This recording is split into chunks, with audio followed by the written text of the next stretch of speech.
a company in the media space, so they're publishers. So they are a highly vertical solution for specifically publishers, and that's going really well. And so I thought that was an interesting discussion. And vertical, for people that don't understand the difference between like horizontal or vertical kind of approaches. Right. How would you describe their vertical approach that they are taking? Well, I mean, many of the AI and data solutions that I see being built are basically looking to serve everyone, every industry, every a general company. Solution for everyone, right? Exactly. And in the different meetings and discussions I had today, basically the whole topic of having vertical solutions that combine domain knowledge with the specific AI or data technology came actually up multiple times. And I think I'm increasingly starting to lean towards that, the importance of having vertical solutions instead of focusing too much on things that will solve everything for everyone. I don't think that's going to fly. No, that's true. And which is the vertical that BERT Intelligence is doing? So we're basically serving publishers in keeping track of what online ads they serve and online ads. Keeping track of that. Yeah. And I don't want to spend too much time on that because some of it is company internal, but that's the space that they're in. And people who are interested, they can look the company up. It is a true pleasure to have you here. Well, it's good to see you again, Anders. Yeah. Thank you for the invitation. It's been a while to get this set up, but it's entirely my fault. But I'm happy to be here. It's hard this time in the corona, Yeah, it is. Difficulties that we all have to face these days. So we also are missing Henrik a bit. That is home. You're in quarantine kind of restrictions. I hope you're doing fine and keeping healthy, Henrik, and your family as well. Yeah, exactly. That's unfortunate, but he's not the only one right now. It's quite a few people that are suffering from that. For sure. Well, I had the pleasure of knowing you for a number of years during my Peltarion time, and I must say I've always been super impressed, with your knowledge, and your kindness actually. But also, you have some kind of special skill, I think, in being able to make people listen to what you say. I think some kind of leadership skill that I really look up to. Thank you.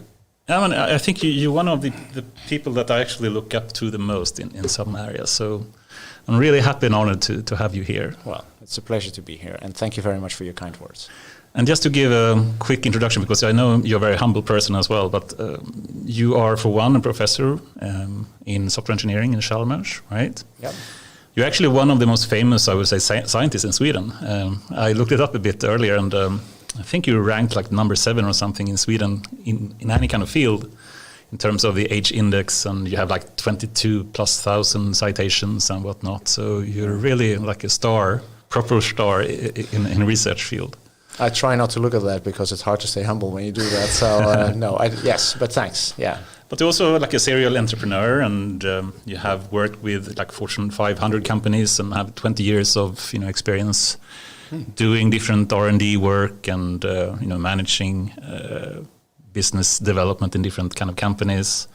You're also the director of Software Center, right? Yeah, that's correct. Hopefully, that's what I've been doing the last 10 years, actually. We can talk about that. Yeah, exactly. Let's talk more about that shortly. But it's something you collaborate with a lot of universities and famous companies there, like Volvo and Axis, I think. And we have Siemens and Bosch in Germany, and we have Scania, AIAW, Volvo Cars. Ericsson, of course, one of the founding members. Saab Defense is there. So we have a very good group of, I think we're now 16 companies and 5 universities, all around accelerating digitalization. Awesome. Well, the list goes on, and we can speak forever about that. But I think one of the things that I'm really amazed about is, I think the last time I heard you speak in some talk, I was sitting in the audience, and you were speaking at some, I don't know which conference it was. It was something in Gothenburg, I believe, at least. And you were speaking about the difference between traditional software engineering and AI development. I think your favorite topic, potentially. But the way that you spoke, with the passion you have and the energy, it was such, striking experience to have. And not for me. I could just recognize the people around me in the audience, and even the the event organizer, spoke about that specifically, and I remember the people coming up after you saying, "How can we follow a speech like that?" I mean, you're an amazing speaker, so thank you very much. I'm very honored to have you here.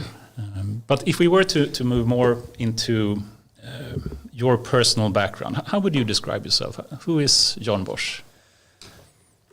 Jan Bosch is still trying to figure out who he is, but I can tell a little bit. I mean, I spent half my life in industry. I worked for Nokia and for Intuit. I spent several years in Silicon Valley. The other half of my life I spent in academia. You already indicated I'm a professor. I actually have been a professor since 1997, so that's a few years now, I would have to say. I started off mostly in software engineering, and over the last year or years, specifically the last 2 years, we've been starting to work more in the relationship or the boundary between AI and engineering. And I think you were alluding to that already. Yeah.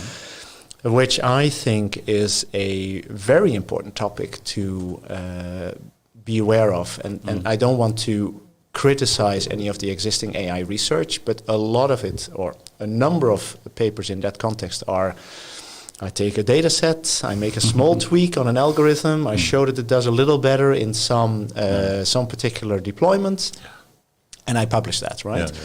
And what we've noticed is that many companies were really having a hard time actually deploying AI solutions, machine learning solutions, deep learning solutions. I mean, well, how do I deal with the data pipelines? How do I do monitoring and logging? How do I keep data record for certified industries? How do I, all those different kind of topics, how do I architect the system? How do I integrate the machine learning or deep learning model with the rest of the software? How do I do system level property assessment? Those are going deep into, sorry, I'm diving in already. We have that in one of the core topics we're going to cover, so I think we will speak much more about that. But one of the things, if I remember correctly, in the speech you gave in Gothenburg, it was something about you compared something with a doghouse and a skyscraper, if I'm not mistaken. Do you remember that? Yes. Can you just recall that or describe that a bit more? What was that about? Many scientists work on what I consider to be a doghouse, which is a very small structure that doesn't really require any significant planning, any significant architectural design, any significant involvement of a large number of people, etc., etc.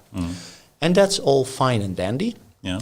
And I think that great research comes out of that. But the point is that research does not have any societal benefit until it is actually put in practice. Right. And if you look at putting new technologies, any type of technology, any type of scientific results in a industrial practice, in reality, you need to deal with the architectural questions. How do you scale this to large groups of people? How do you integrate this into what is already existing, et cetera, et cetera? Yeah. And this is where I often compare the doghouse and the skyscraper. And in my experience, most researchers focus on very narrowly their own technical field. And what I try to do is to take a more holistic approach, where we can focus on how do we actually integrate these things into a larger engineering or real-world systems configuration or deployment. Yeah, that sounds great. And that's one of the reasons I think you're such a good speaker as well. You can visualize things and really put it into a very concrete metaphor in some way. And I think that's very striking and good. I must admit that I did annoy quite a number of researchers with that analogy, but let's not go there. Well, that's good, I think, that you have the courage, so to speak, to do take offense, or make some offense with people as well. Awesome, but before we move into that, perhaps we can just go back a bit more in your background as well. And you, where would you like to start? You did your PhD back in the 90s, right? Yes, I got my PhD in 95 in Lund, actually, in Lund, computer science. But you're not from Sweden originally, right? I'm originally from the Netherlands. Netherlands, awesome country, I think. I'm actually proud to be Dutch when I'm not there for some reason. I don't know why that is. Every time I go there, I go But I was born in the Netherlands, lived there until 94. Then I moved to Sweden for the first time. How come, by the way? This is a very long story, but some people, I actually don't know how many of the people are of my age, but in 1993, IBM fired, I think, something like 30,000 software engineers because they were in this big transformation from being a hardware mainframe company to becoming a services and software company. Yeah. And in that time, that led to a situation that actually all the computer science programs, I already was doing some research, I was working as a PhD student, did not actually no one wanted to study computer science. Everyone thought it was a dying field, it's just not going anywhere. And I didn't see myself getting any reasonable position in the Netherlands because, everything looked like it was crashing. And at that point, I was young enough to actually think that these kind of things only can go one way, right? It will only go down. And then I, in an EU project, got an offer from what is now Blekinge Tekniska Högskola. Right. And then it was Högskolan i Karlskrona, and I got a permanent job as an assistant professor without a PhD, and too good to be true, right? So that's what I did. I actually collaborated a lot with Blekinge Tekniska University as well. I worked at Chalmers University at that time. Right. And I knew people. I'm not sure if you know Rune Gustafsson or Alexander Lauber or someone. Or? I at least know Rune Gustafsson. He was one of my colleagues at that point. So that was many years ago. But I thought you were much younger, Anders. I'm very old as well. But yeah. But nice to hear that you have some common background as well. Yeah, this is actually the second time that I live in Sweden. So I lived there between 1994 and 2000, and then moved back to the Netherlands in 2000, and then we did a few other countries. So I worked for Nokia in Finland. We spent some time in Canada, spent some years in Silicon Valley, and now I've been back in Sweden since 2011. Time flies when you're having fun. It certainly does, and you go over that very quickly. But if we dig a bit deeper into it. So you came to Sweden, and you started in Blekinge Tekniska University, or ETH, or whatever it was called at that time. It was Högskolan i Karlskrona for the Swedes in the room. I don't know what we translated it to in English. But nice. How did you get started with your PhD then? Was that in BTH? No, I had actually started with my PhD research in the Netherlands. In the Netherlands, of course, yes. So I was at the University of Twente, and I will not say anything about the person who was supervising me at that time, but how do I put this politely? I was feeling a sense of relief when I was moving to someone else. Maybe that's a polite way of putting it? I don't know. Always polite, but very obvious also sometimes. Yeah. But what was your PhD about, if you were to summarize very briefly? Yeah, so I actually developed a new object-oriented programming language. Really? Which no one ever used. Oh. And to be honest, I had a group of students build a compiler for it that compiled the language into C or C++ or something like that. And I had given them I think a handful of programs that had to compile, just to give them an example. And they managed to do that. But those were also the only 5 programs that would compile in that compiler, which was a little bit of a problem. So I worked on what at that point was extensible programming languages. So I was looking for a way in which you could build object-oriented languages that you could extend with new syntax concepts, which, and this was, it's a long term. But then we went into, I had to build a new compiler technology around it that we then called delegating compiler objects. And the idea was, the language was called the layered object model, and the idea is an object receives a message. It goes through a number of layers related to aspect-oriented programming, for those of you that are aware of that. Of course, in Växjö. There were Gregor Kixalis and some others were quite big on that also in the US. And so then the layers that the message would go through could do all kinds of additional functionality until you actually would get to the method. And now we're getting really nerdy, so I don't quite know what your audience is. No, but let's go nerdy sometimes. Yeah, okay. So and then what you could do, the idea was that you could have language extensions, so you could basically define new types of layers, new types of objects, and the idea was that then you need to have a compiler that can handle language extensions, which then... And this is an architectural question, or something which I then later came into. Traditional compilers are structured in a lexer, and then a parser, and then a code generator, and there's maybe some optimizer in between. But if you have an extensible language, that means that every time you extend your language, you have to change your lexer, you have to change your parser, you have to change your code generator. So you have the worst case architectural change profile. Any change has to hit every component. Right. So by organizing the compiler and delegating compiler objects, you could basically make every language extension its own compiler object. And other compiler objects could basically just delegate to that compiler object, hence delegating compiler objects. Right, and then, right. So then any change would only have one change in the compiler, which is, of course, how you want to architect your system. Yeah.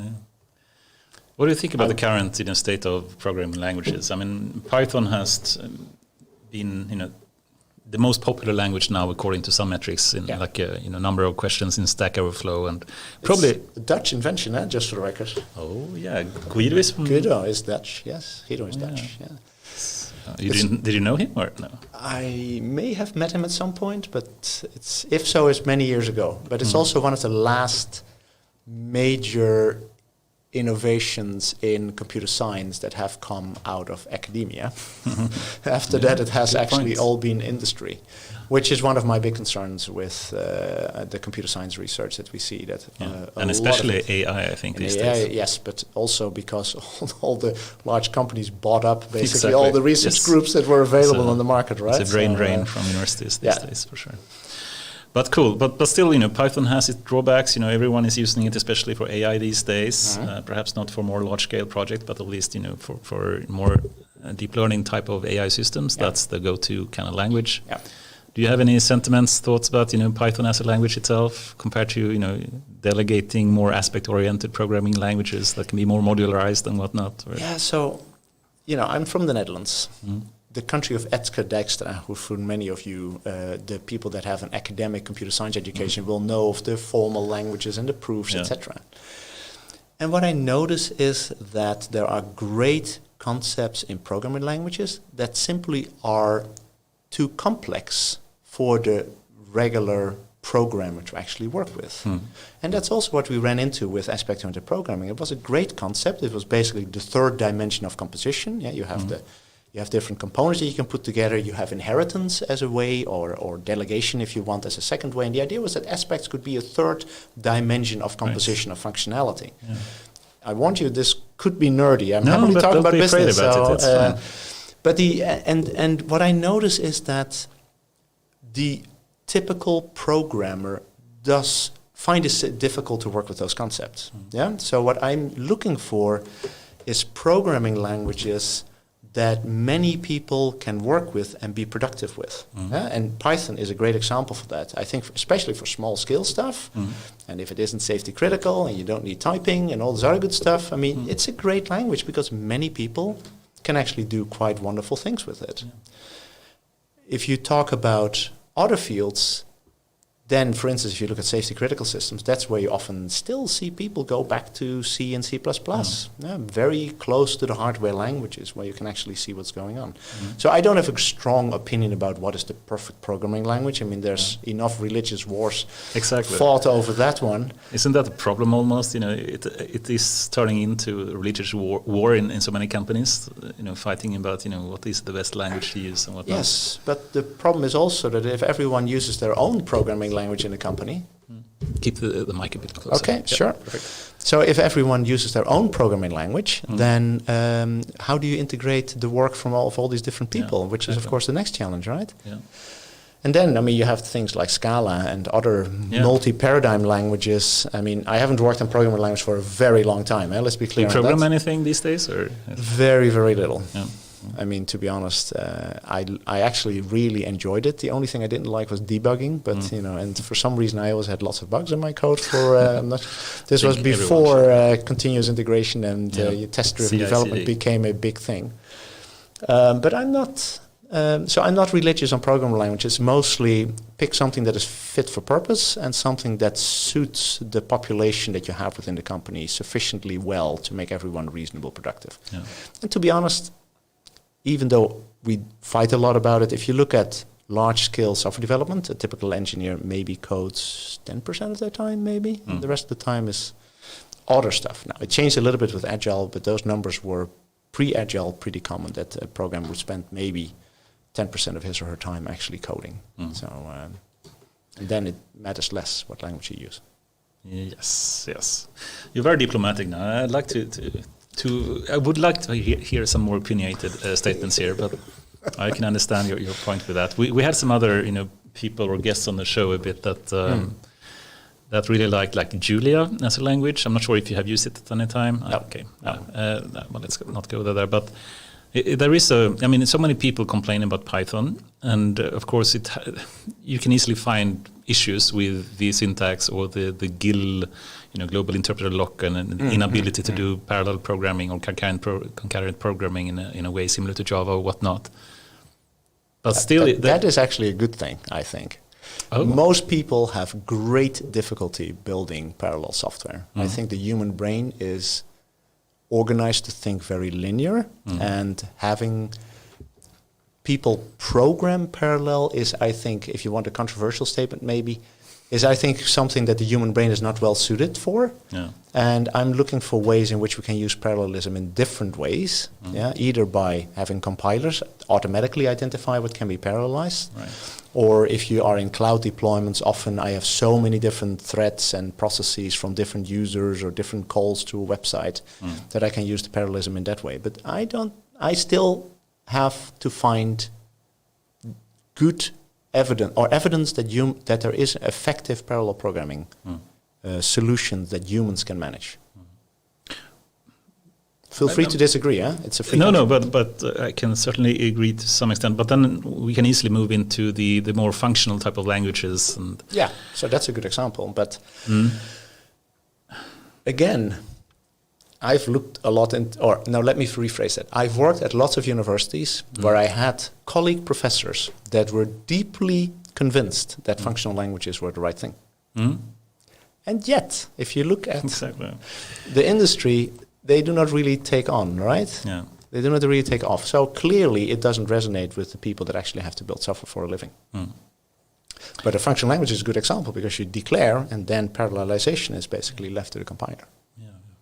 It's like, I'm not sure if you used Erlang at some point, but that was a language coming up from Ericsson as well. That was purely functional, and but had a really horrible syntax. Not that dissimilar from Python in that sense, but it has a really nice engine, I think, underneath.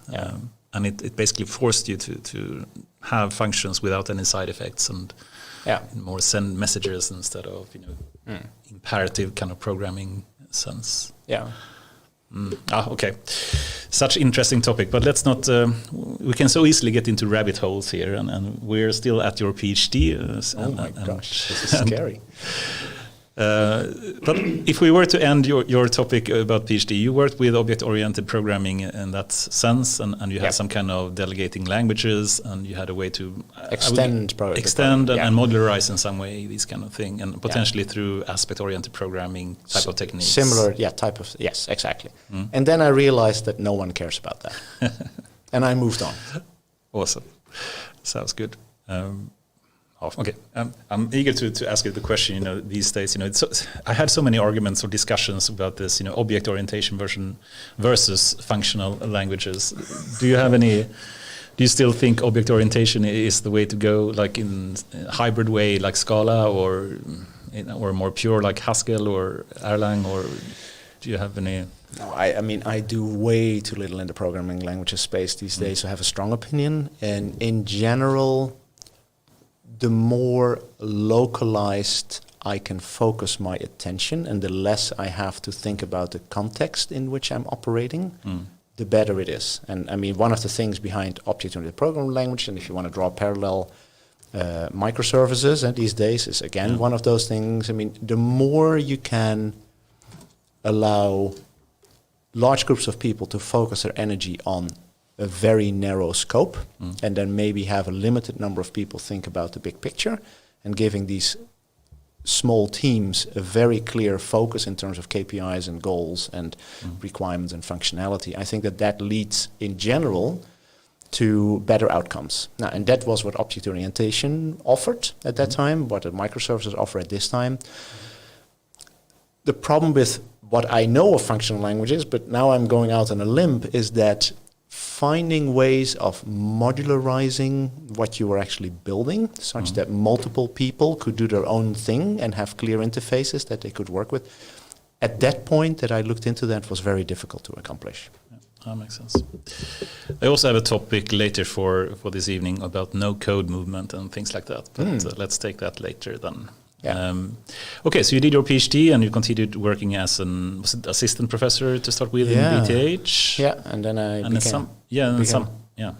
I became a full professor in 1997, as I mentioned earlier. Yeah. So which was crazy. I mean, I got my PhD in 95, and then they promoted me in 97. What were they thinking? I was wondering. Too humble as usual, but that's a really quick, movement into being a full professor as well at that time. But then you got into Nokia somehow. How did that happen? Yeah, so we moved back to the Netherlands in 2000. I became a professor at the University of Groningen, which is an amazing place. But I went from the youngest university in Sweden, where everything was possible and everyone worked together. It was very multidisciplinary. It was a great place. I really had a good time there. I mean, Bleking, it's not easy to get to. Yeah. And when they sold me on it, they said, oh, Bleking is the garden of Sweden. And I didn't realize how far in the back of the garden it actually is. But, I mean, I had a very good time there, to be honest. And then I went to Groningen. Groningen is the second oldest university in the Netherlands. I think 1692 or something it was founded. And it was just a very different culture that you have in such a place. And I also realized that academia has some of its limits, to be very honest. So then I had two things. One, and the third was we didn't really, and this is I'm very proud to be Dutch. I mean, we have lots of good things, but we didn't really feel at home anymore after living 6 years in Sweden. So I wanted to move to industry. We wanted to leave the Netherlands, and then I got a call by a recruiter that basically wanted to that they were looking for someone to run the software and application technologies lab at Nokia Research Center, and I said yes. Sounds awesome. And Nokia at that time was really a huge company, right? Yeah, I mean, we were selling 400 million phones a year or something like that. Yeah. Was it the number one phone company at that time? By far. I mean, in certain countries like India, we had 78% market share or something. Really? It was crazy. Cool. Can you share some highlights from the Nokia time? Some good times and perhaps some bad times? Or I think a lot of people may not know, the full story and history of Nokia. Yeah, and I think, there are books on that and people have studied it. The good thing was that I had an amazing team of people. There were around 200 people in my lab, and I still see new innovations come out where everyone goes like, fantastic. But we were doing at that time. Years before it happened, we did things around GPS while running. That was long before that actually became a reality. We had citizen journalism, if you now look at social media and how everyone is basically generating it. We had so many different things that were ongoing that were just amazing. We were running web servers on mobile phones at that time. It was really cool stuff. So that was awesome. The challenge was that getting innovations from Nokia Research into the business units was problematic, to say the least. Yeah. And the second thing which most people don't realize is how easily a company can become a hostage of the business ecosystem in which it operates. And this is, and I'll tell you the story a little bit here. We all know what Apple did. They came out with the App Store and the mobile phone and the whole business model around that. They basically took the operators over a barrel and basically said, take it or leave it. These are our terms, right? What most people don't know is that years before, Nokia tried to do something similar. Really? With App Store and basically creating that scale. And this was in the age that all the operators had their own closed garden solutions. Vodafone had its own, other operators had their own, right? And the operators basically told Nokia, you have a choice. Either you push this App Store thinking and this content thinking and these ringtones, you remember there was a big thing at that time as well, forward, and we stop buying your phones. Really? Or you stop doing that stuff and we keep buying your phones. Your choice. Bluntly put, a little bit black and white, but that was basically how it was blackmailing basically Nokia too. Yeah, but that is when and that's when you are held hostage by your ecosystem. Yeah, right. And now Apple comes in. The operators don't have any leverage over Apple because Apple has no existing business with the operators. And of course, the iPod had been the big hit that everyone realized, and they realized that this was going to be a big thing too, because, I mean, everything Steve Jobs touched, by and large, except the Newton maybe, turned into gold. So the operators didn't have a choice, and then you get into a situation. You have 3-4 operators in the country. Apple says initially, we will only go with one. Yeah. It's either going to be you, or it's going to be one of the others. You choose, but these are our terms. Yeah, and Apple was not held hostage by the ecosystem and could therefore execute and create a transition in the industry that Nokia could never accomplish. I think that that's one perspective. There are many other stories and many other perspectives, and I don't know what's happening online, but I mean, I could well see that many people have different opinions. But I can see the similarity between like Spotify as well, and they, or at least other music services before that, were basically held hostage by the record labels who had all the power at that time. Yes. But still being able to persist and go through and say, you know, we're going to do this anyway, is something that very few companies, I think, have the...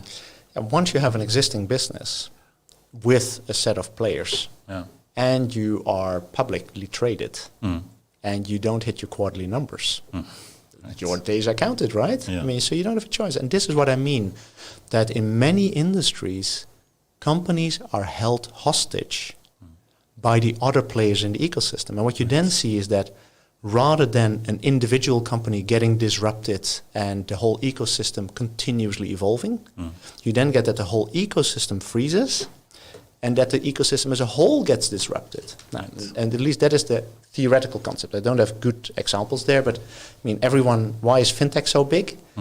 Because banking is, of course, a bit of a frozen dinosaur industry, right? Yeah, right. Sorry for all the bankers out there, I apologize, but I mean, if you look at the amount of overhead that is existing in that industry, I think it's crazy. And to be honest, I mean, you work now for the government, but even in many government places, because there is no competition, you also see that there's very little innovation. Yeah.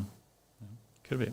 Some governments, perhaps. Sorry, I'll get off my soapbox and we can go back to assembly programming or wherever you wanted to take things next. Yes, perfectly fine. Okay, so Nokia, you know, it was a huge company. It is still a huge company, of course, and they do so much more than phones, of course. And so I mean, now they don't do actually phones anymore. There are still Nokia phones, but they've actually licensed the technology to another company. And Nokia itself is only focusing on telecom equipment, so it's basically an Ericsson competitor. Yeah. So what would you say the big potential mistake that Nokia did to lose their market share was? Was it the innovation, you know, or the lack of going from research to production, or what was the biggest mistake they made, so to speak? Yeah, so for me, I mean, hindsight is 20/20. Yeah. So I mean, there are a few things. One, I have noticed that many large companies are run by accountants instead of product people. And accountants basically assume that the world tomorrow will be the same as it was yesterday with small deltas, and they basically steer based on numbers. Right. And I see many cases, and there's good reasons why this happens. I mean, I'm invested in the stock market. I'd like my stock to go up, right? I mean, but the problem is that as long as you're in a stable, steady as she goes industry, that works fine.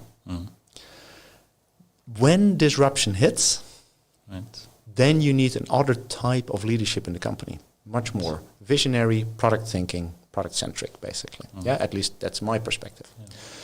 The second thing that you need is and now I'm not sure if you want to go here because this is a little bit of a longer conversation, but the point is, if you look at investing in your traditional existing product portfolio, typically any Horizon 1 innovation, so Horizon 1 being your mature product revenue, anything that you invest in that will basically have a Gaussian bell curve of return. Yeah, you know that every dollar you put in, you get 120, 150 back. Maybe it's 170, maybe it's 110, but at least you get a predictable return. In times of transformation, you need to focus on radical innovations, what is in the terminology called Horizon 3 innovations. And the problem with Horizon 3 innovations, the same as what venture capitalists will tell you, 1 in 10 will be successful if you're lucky, right? So you need to have a large number of experiments ongoing in parallel it looks extremely inefficient from a bean counter's perspective because we're investing in 99 things out of which the vast majority is basically complete loss. Yeah, but you need to do that in order to find a handful of new things that will actually knock the ball out of the park.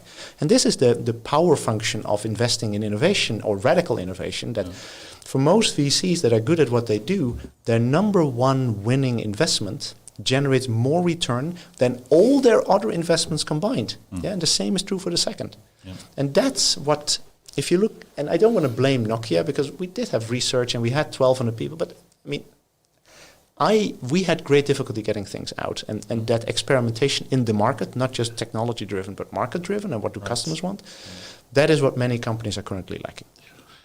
And it makes a lot of sense, and we have spoken on this podcast a number of times of the concept of failing fast. Yeah, and it's something that a lot of companies, including Spotify and others, have said. You know that, and it's basically said exactly what you said.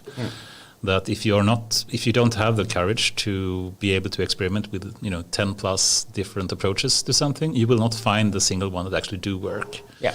So being able to do that kind of parallel type of experimentation and then failing fast, for the ones that doesn't seems to be getting some kind of market traction. Yeah.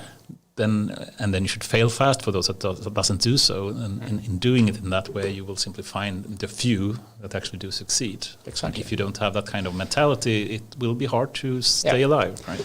And to be honest, in many companies, there is a saying that says, any failure, whenever there's failure, we just redefine success, right? Right. Which makes it very hard for many companies to implement the fail fast part.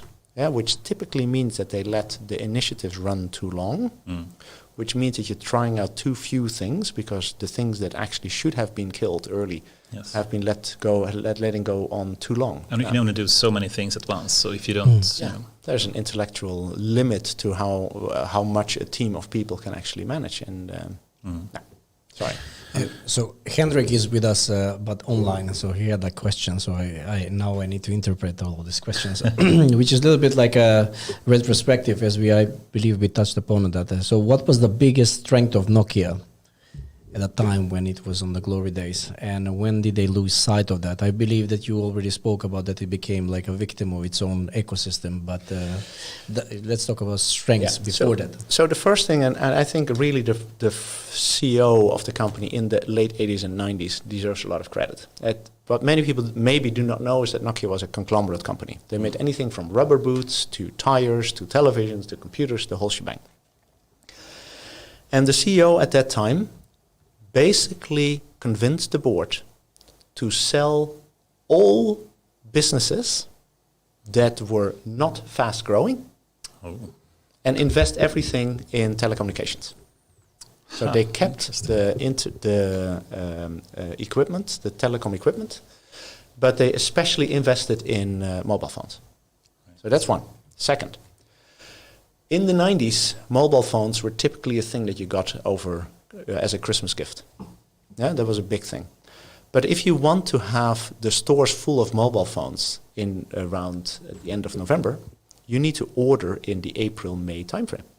All your parts in order to get things manufactured, etc., etc. Yep. Multiple times during the 90s, Nokia bet the entire company on sales being successful in December by placing orders that if sales would not go well, they would go bankrupt. So the guts were there. I mean, those are the kind of things that most people don't see. And I wasn't there at the time. I joined much later. But the stories were told that basically people were just literally scared, like no tomorrow, but I really hope that this works. Otherwise, this whole thing is going to end not so well.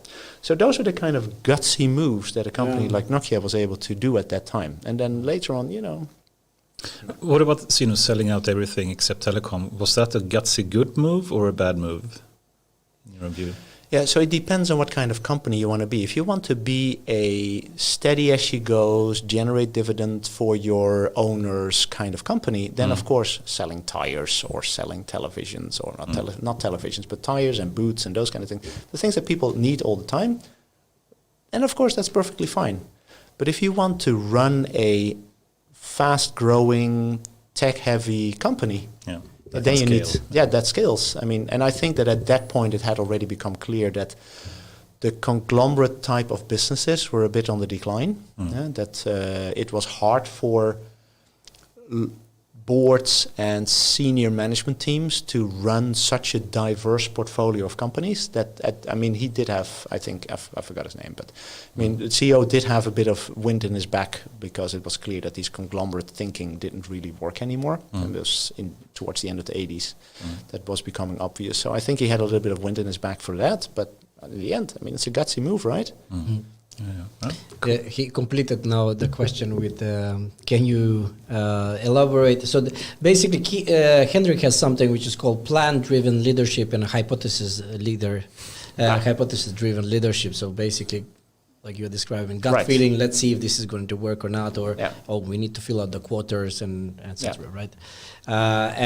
What would be the difference between that and what is the benefits or potential benefits of the two of them, or difference, let's call it? Yeah, so because this was hypothesis driven, right? If we sell, we are good to go. If not, so much. Not so much. It depends on the industry that you're in. In the 90s, we had this huge wave where everyone, or many people, were getting their first mobile phone. So you're in a tornado. Yeah, and we've all read Crossing the Chasm, and I suppose so. During that time, the only thing you can do is basically run as fast as you can to try to capitalize on the enormously fast growing market. Yeah, I did a little bit of work with Booking.com. I guess you also know them. And they also, for the longest time, they were growing so fast that they basically invested all R&D investment just in scale. No one cared about efficiency. No one cared about anything like, if you could just save 10 servers by doing X, Y, Z. The response from the CTO at the time was, why don't you go and do something important? Yeah, help us grow. Yeah, that was the most valuable thing that you can have. Once you're in the tornado, everything should be focused on driving scale. Yeah. Once the growth flattens, then you can start to focus on, how do I decrease cost? How do I increase efficiency? All those kind of things. But when you're in the hyper-growth state, the only thing that matters is scale. And the only thing you should focus on is scale. Yeah. I at that point also said that, I tried to convince the company to look into other innovations so that in addition to this growth engine, you could create other growth engines. And it was very clearly explained that no other thing can be more valuable than what we're trying to drive growth for right now. It just doesn't work. What do you argue for? What is the right way to do it? Is that the way to do it in a hyper-growth kind of state, or should you? As long as you're in a hyper-growth state, everything should go into you becoming number one in that industry. Right. I believe that wholeheartedly. And if there's any company here that is looking for an angel investor or board member that is in that state, I'm game. So. That sounds great. And they couldn't get a better board member or investor, I would say, either. That's awesome. Yeah. Okay, awesome. Very interesting to hear. And if we continue after Nokia, you went back to Sweden then, or what happened? No, I went to Silicon Valley and worked for Intuit. Oh, right. And for most people who are listening, I think will not know Intuit, but it's a company. When I was there, I think we were 8,000 people, 8,000 people? 8,000 people. We had 50 million customers, if I remember correctly. And it's a company, a pure software as a service company, and mostly in the financial space. So Intuit does things like QuickBooks, small business accounting, TurboTax, which is a tax product. You may know that Germany and the US are competing for the most complex tax codes in the world. So Sweden is rather good as well in complicated tax codes, or? Compared to the US, Sweden is a bliss. Really? It's I'm glad bliss. To hear so. Yeah, no, it's fantastic. Okay, good. Of course, I do not like the tax rates, but the simplicity of the tax system is actually quite significant. Nice to hear. Yeah, but what else did we do? We had payroll solutions, personal financial management, helping you keep track. Here in Sweden, you have Slantar and a few others. We had a few apps like that. We had 50 million customers, and it was a great business. And now they're much, much larger since I left. I think they're past 10,000 people, 8 billion in revenue or something like that, maybe even larger. So it's a fun story. It was really, really exciting to spend a few years there. And what really set Silicon Valley aside, you would say, from the Netherlands or Finland or Sweden in that way? Yeah, now I have to be super careful. So things have changed recently. I've noticed that there's been quite an exodus from Silicon Valley over the last years. Yes. But when I was there, one of the things that I noticed, it was such a gravitational pull for very intelligent, capable, driven, and motivated people. And for the first time in my life, I never had to say or explain something again. So people were so smart that whenever you came up with something, they would get it right away. That's one thing. And I must admit, and that is not always true in other places that I've worked. Not in Sweden, in other places. Let me be clear on that. Not in Sweden, of course. Yeah, and then there is, of course, also a lot of drive. People spend a lot of time.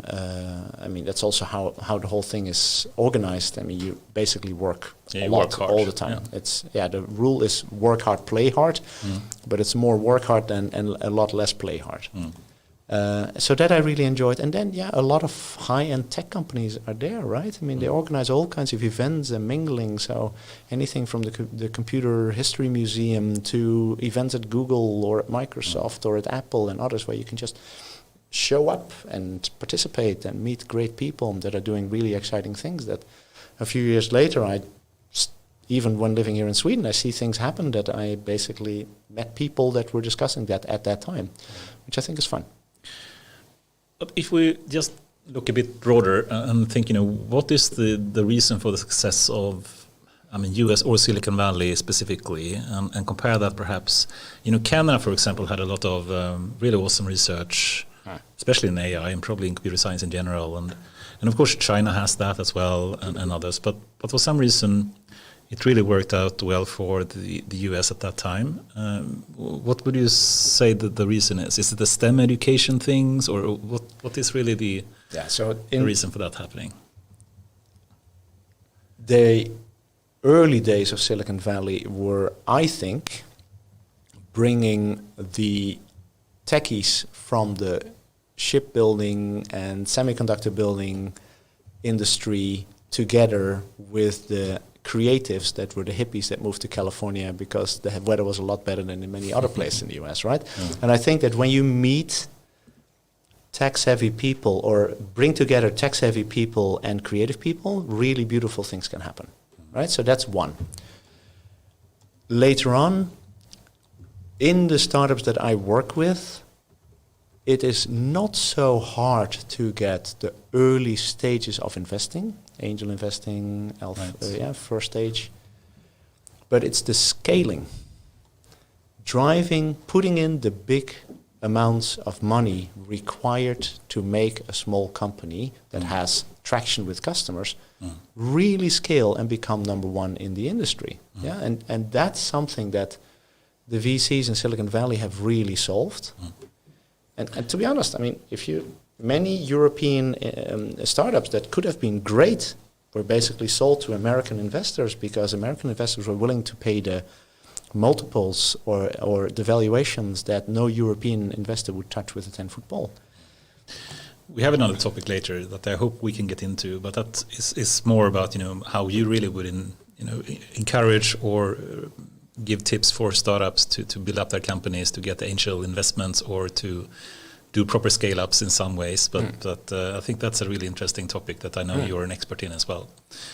But let's go there later, perhaps. Yeah, that's okay with you. You say jump. I ask how we high. have so many rabbit holes. I think everything you say, we can speak, for an hour about each of them. But we need to come, hopefully, to the most important part of your career as well. We haven't even reached that yet, I would say.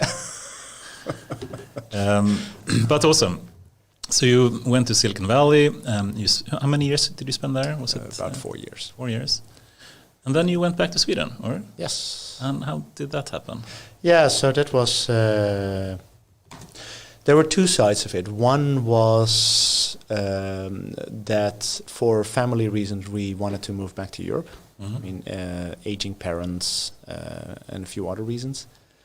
So that was, I think, a big thing. And the other was that at that point, because I was looking in different places in Europe where I also wanted to go back to academia at that point. I'd done almost 10 years of industry work. And why is that? I mean, I also started in academia, I went to industry, and I stayed in industry in some ways.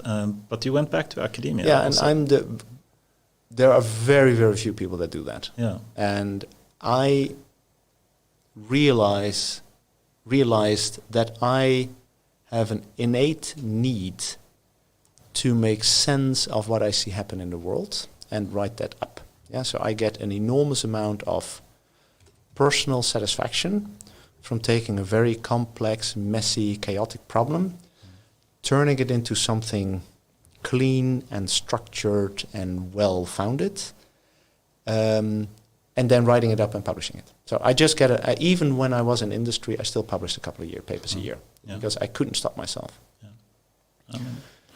And that's another interesting topic that we have. What do you think about the current, academic world, or how we do publishing today, and how preprints work versus conferences and peer reviewing, etc. But let's keep that, I think. Yeah, we can. You decide where we go. So, and I was looking in different places in Europe, and I got to know about Chalmers. Yeah. And the fact that at that point, the head of R&D of Ericsson in Gothenburg, our R&D leaders in Volvo Cars, Volvo Trucks, and Saab had all gone to the president of Chalmers at that time, Karin Merkides. Yeah.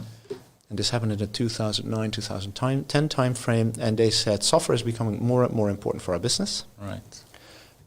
We need and are willing to support an initiative to get something going around software. Oh, interesting. So those were the founding members of Software Center. And at that time, this was not so long after I had seen Nokia go down the drain. Mm-hmm. And I still have as a professional mission to help the European software-intensive industry to actually accelerate what we now call the pace of digitalization. At that point, it was basically helping them get better at software. That was basically the thinking. Mm-hmm. Later on, we added the data and AI parts because those are very important for these companies as well, of course. Yes. So what then happened was that we started Software Center with these 4 companies that I just mentioned, and then Chalmers and University of Gothenburg because the computer science department is. And did you know some people at Chalmers at that time, or I had been in touch with some people at Chalmers also earlier, so I knew a little bit. But what I was looking for was a university that worked very closely with industry. Yeah. And where working with industry was viewed as something positive, whereas in certain universities, for instance, some universities in the Netherlands, when you work with industry, you're very easily viewed as a second-rate researcher, because if you would be a real researcher, you wouldn't need that. Yeah. So, and there are not that many places in Europe where you can do that. And since then, I mean, that's now 10 years, and we're 16 companies, we're 5 universities. We've broadened our portfolio from, I think we started with 3 projects and a handful of researchers, and now we are 20 plus projects, dozens of researchers that are spending part of the time in Software Center, and a very fun and exciting group of companies. Awesome. And how would you describe Software Center and their mission? So our mission literally is accelerating the pace of digitalization of the European software-intensive industry. And we define digitalization as having 3 enabling technologies: software, data, and artificial intelligence. Oh, interesting. I have to write that down. That was so good. Awesome. And that is connected to Chalmers in some way. How is that relationship? Yeah, so it's literally a collaboration agreement between all the parties. Okay. Chalmers happens to be the hosting organization, but I have worked really hard on making sure that this is not a Chalmers initiative, but this is basically a collaboration between all partners. So Chalmers doesn't have, there's a little bit of extra just by being parked at Chalmers, but in principle, all universities, so we have I already mentioned University of Gothenburg, but you also have Linköping University, Malmö University, and what is now Mälardalen University. Right. And I must say, I'm actually quite proud of this. Both Malmö and Mälardalen joined as högskolor, software center, and then were promoted to full university. So I'm awesome. actually encouraging everyone from one of the local högskolor to consider to join software center, because clearly it's good for you. Causation and correlation, or hey, it's easy to confuse that, right? So. That's awesome. And you're also working as a professor in Chalmers. What would you say that the main research field these days are? Yeah, I do quite a few different things. For those of you, I did a lot of work in software architecture and software product lines. So software product lines and software use, especially in the late 90s and early 2000s. More recently, I've basically been all over the map, looking into continuous integration and continuous test, agile work practices. We've looked into models to describe the digital transformation from transactional traditional companies to digital companies. But the main topic, and I think that that's also what you want to get to, the last few years has been getting to this topic of AI engineering. That's why I have several PhD students ongoing. And I think that that's a super interesting topic to work on with several of the companies in Software Center. And not unsurprisingly, I have that as a separate topic as well. I thought as much. For some reason, I saw that coming, but I don't know why. Yeah, but we actually collaborated also in doing a number of applications. Exactly. There, exactly. Super interesting and important field, I think. And you have today like a research group with a number of PhD students, right? But how is that collaboration going? I mean, for one, you have normal PhD students and they do the normal research work, etc. But you also have the software center. So how is that collaboration with the industry really working? Do you have projects directly connected to them, or how does it work? Yeah. So, one, I have 3 types of PhD students. Yeah. Every university and software center gets 1 PhD student funded out of Software Center. And there's a very good reason why only 1, and that is that we have a sprint-based model. Yeah. Our sprint is 6 months, and every project can get killed, or let me be a little nicer, can be stopped, can be cut back on, or get additional funding every 6 months. So what does that mean? So PhD students start working and they could get stopped after 6 months and that's why we only have 1 PhD student per university, because the rest is basically senior researchers, so assistant, associate, full professor that are doing the work. Okay. And what we guarantee is not that a PhD student can continue to work on the project in which they started, but we have 5 themes. And we guarantee that there will be research activities within that theme that the PhD student can be involved in. I love that. That's basically failing fast in research. Yes, and that's really important, because what we do is every 6 months, I'm facilitating a group of industry experts. Every company sends 1 or more experts. Yeah. They evaluate all of the projects for the last 6 months and any new proposals that have come in. And they create a recommendation for the steering committee on which projects should get funded, which projects should get cut, which projects should get stopped, and which projects should get started. And that's not the academics that are involved in that. I'm the only, you could say, academic there, but I'm also only facilitating the discussion, and I'm not allowed to actually influence the decision making. I'm really surprised. I think this is one of the most innovative research ideas I've heard for a long time, actually. But you have to understand, both at Nokia and at Intuit, I was responsible for university relations in my area. Yeah. So I've been on the other side of the fence, and I know how many researchers have a tendency of first using you to piggyback on to get public funding. Yeah. And then once they get the public funding, they say, oh, no, don't call us, we'll call you. So you get the Hollywood treatment. And they say, research takes time. We'll see you in 4 years maybe, or we'll call you when the licentiate seminar or the PhD seminar takes place. And I really wanted to design a structure where companies get something of value every 6 months. We often speak about this, and I think this is like a truly innovative way how to approach the collaboration between industry and research. So this was quite good. Very good. Henrik has a question. We will have a lot of those, because if Henrik was here, he would be interrupting quite a lot and had like a lot of goosebump moments. So would Henrik have those, or would I have those? I don't know. Somebody. No, usually it's Henrik. Has your view on the issues that the software center needs to address have changed since the beginnings? Oh yes. Yeah. Yeah. And what to address to succeed with your mission? Exactly. Yep. Yeah, no, so it was, I mean, if I look back in 2011, we started the summer of 2011, the 1st of July. The big topic for most of the companies was adopting agile work practices. We probably remember that 10 years ago. Still today too. And that's still a topic today, but we do much less work on that part these days. The next part is then many companies started to look into continuous integration and test, because having agile teams working in sprints but not knowing if the software is actually working or not didn't really make a lot of sense, right? So, I mean, then continuous integration and test became a big thing. Then after that, we started to look into continuous deployment. And that is actually becoming a reality in the embedded systems world as well. I think many people know that Ericsson pushes out new software to operators that want it, to live base stations every 2 weeks, basically, right? And many of the automotive companies are working very hard on getting to continuous deployment. So we see a bit of an evolution there. And the moment that you can start to do continuous deployment, then things like A/B testing become feasible as well. Yeah, right. So then you can start to do A/B testing in embedded systems. So to be honest, for a long, in a way, what I do is very simple. We look to the online world.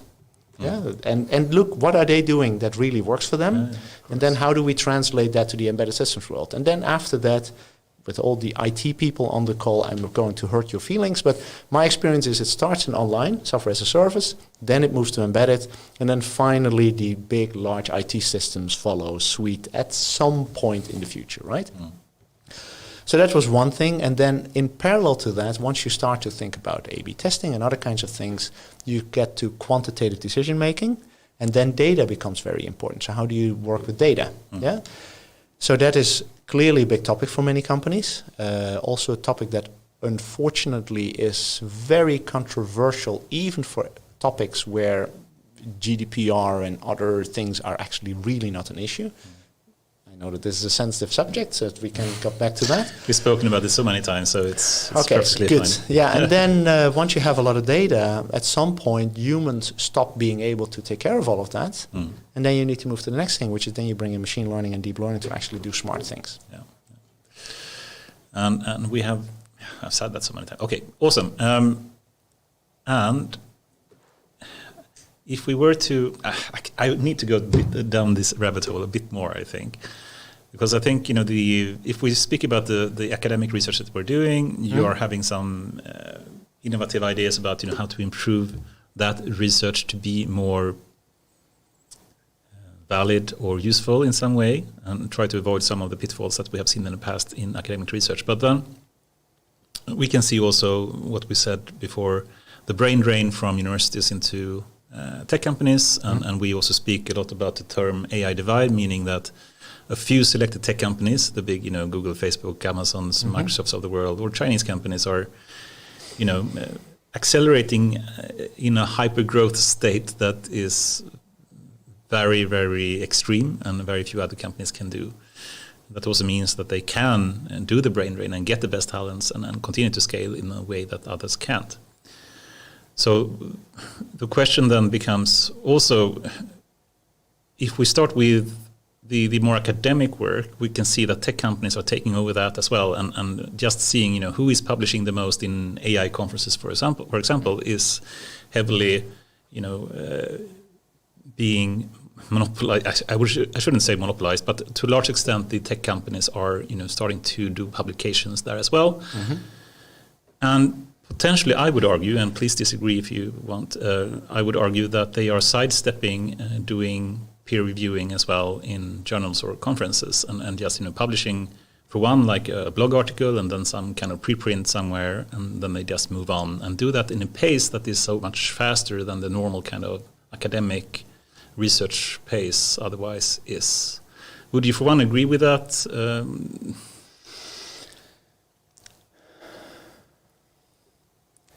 Sorry, I shouldn't let such a long silence fall. Yeah, it's perfectly fine. Elon Musk can have like 2 minute silences sometimes. So. Okay, I will try to avoid that. Sorry, I'll stay close to the microphone. Okay, let me answer this in a kind of circular way or a sidestepping way. In Software Center, we prioritize projects that involve more companies over projects that involve fewer companies. Mm.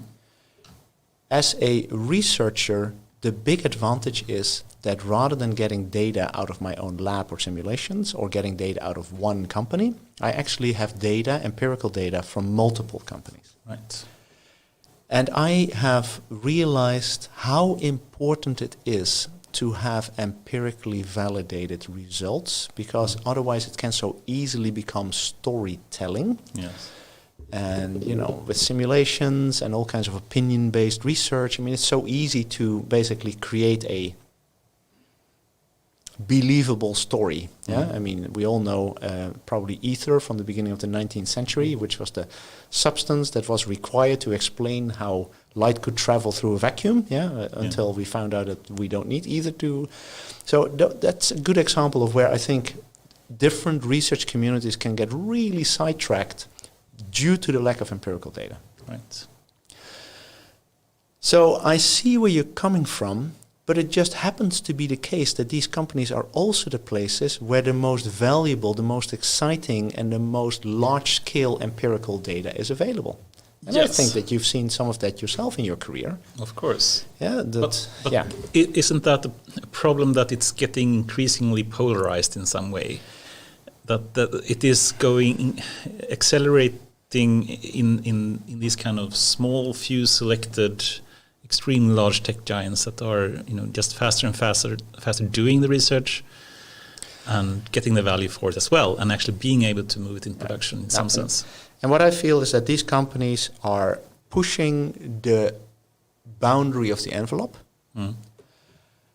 and bringing new technology that they are publishing and sharing with the world. Yes. And following Moore's law, it basically means that in due time, those technologies become available for others as well. So that's the first thing. So yes, these people are doing the heavy investment first. Yes, they get to reap a lot of the benefits of it. But it doesn't mean that the people that get access to that technology maybe 1 or 2 years later, because then Moore's law catches up to a point where I can start to use similar sized models and stuff like that, are that these people have no benefit at all. Of course they have benefit from that too. Yeah, so that's the first thing. The second, because now you have me on my soapbox. Almost all AI work that I now see ongoing is centralized and offline. Yeah, so what I do is I get very large data sets to one central location. Yes. I train my models in that central location, and then I distribute. And I believe that the future of AI is decentralized and online. Yes. Yeah. So let them lead in that space. That's not where the future is. The future is somewhere else, I believe. Yeah. And if I look then at and now this is a bit of a controversial statement. I'm biting my tongue. But no. But if you look at the European industry, there's a lot of embedded systems companies. Yes. Yeah. We have lots of connected devices. We are pushing more and more intelligence to the edge. Yes. Yeah, we want anything from cars to telecom networks to my mobile phone to anything else to actually, through reinforcement learning and other kinds of techniques, move towards online learning. Yes. Yeah. That's where I think we need to have to place our bets. We shouldn't try to copy what the big centralized offline training players are doing, the big tech companies. We should find our own edge. So I have work ongoing on federated learning, on reinforcement learning, and trying to make it real in cases at companies with some of the software center companies and some of my PhD students. Yeah, really well said, I think. We shouldn't be limited and follow the norm, so to speak, about what these tech companies are doing. And I think, one of I think it was Sergey Brin in the Google previous founder that said, that, they're not really afraid about the big enterprise. They're really afraid about the small startup that have these kind of innovative ideas that do stuff in a in a new way that they haven't really thought about. Yeah. And we can certainly do that still. And we can still also take advantage of all the research they are doing, even if it is 2-3 years, behind what they are doing. It's still of value, and we can build on that in different ways, right? Cool, but okay. So let me just finish off this topic about the academic research trends. Would you still agree that? Oh, how should I phrase it without saying it too stupidly?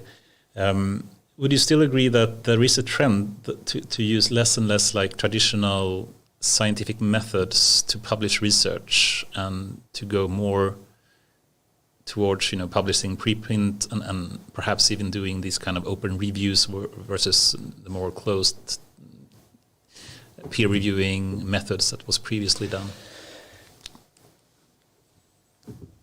Or previously still are. Yeah, but I mean, now the question is oh, sorry, I have to stay close to the microphone. Is that a problem? Because I must say, and now I've been in the academic world for a long time now. Yeah. Every research community has their own top conferences, right? Yeah. Each of these top conferences receives a ridiculous amount of submissions. Yes.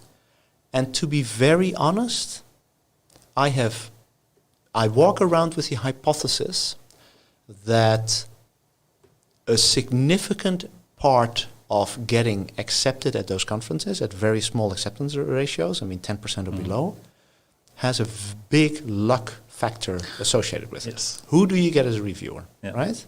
Yeah. And if that is the case, then maybe the peer reviewing thing, because there's nothing more conservative than a research community. There was a statement in the Netherlands that said any research field can be kept alive by having 3 professors at 3 different universities deciding to organize a yearly conference and have a shared journal. And then you can basically keep it alive. Yeah. So,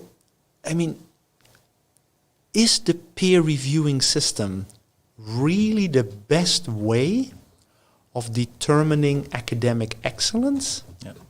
Is publishing at your top conference in your community really the evidence that you're looking for? You mentioned Google Scholar. I'm doing okay in Google Scholar. Yes. Of course, I like that. Yeah. I'm not complaining. I also try to live by Stoic principles, which is I focus my energy on what I can control and I leave the rest. What was it Marcus Aurelius said? I think I leave the rest to the gods or something along those lines. Right? So I'm not going to fight the academic system, but the notion of peer reviewing being the best perfect system for identifying academically excellent papers, I'm not so certain about. I actually completely agree, of course, and especially in the AI field, we have this very famous podcaster called Yannick Kilcher, and he has done a number of podcasts and actually experiments with one of the top, or a couple of top AI conferences like NeurIPS or iClear and others, and he tried to see how the correlation between the groups of reviewers actually review papers and see how that compares to just flipping a coin, and seeing it extremely high level of luck. And it depends exactly what you said on which reviewer you get, if you get accepted or not. Yeah. And you often need 3 reviewers, and they all need to give you at least weak, accept, or stronger to even have a chance to make it. So if you have one reviewer that basically torpedoes your paper, you're dead. Yeah. Still, we want to preserve the scientific quality in some ways, right? And we don't want universities to die out either, right? That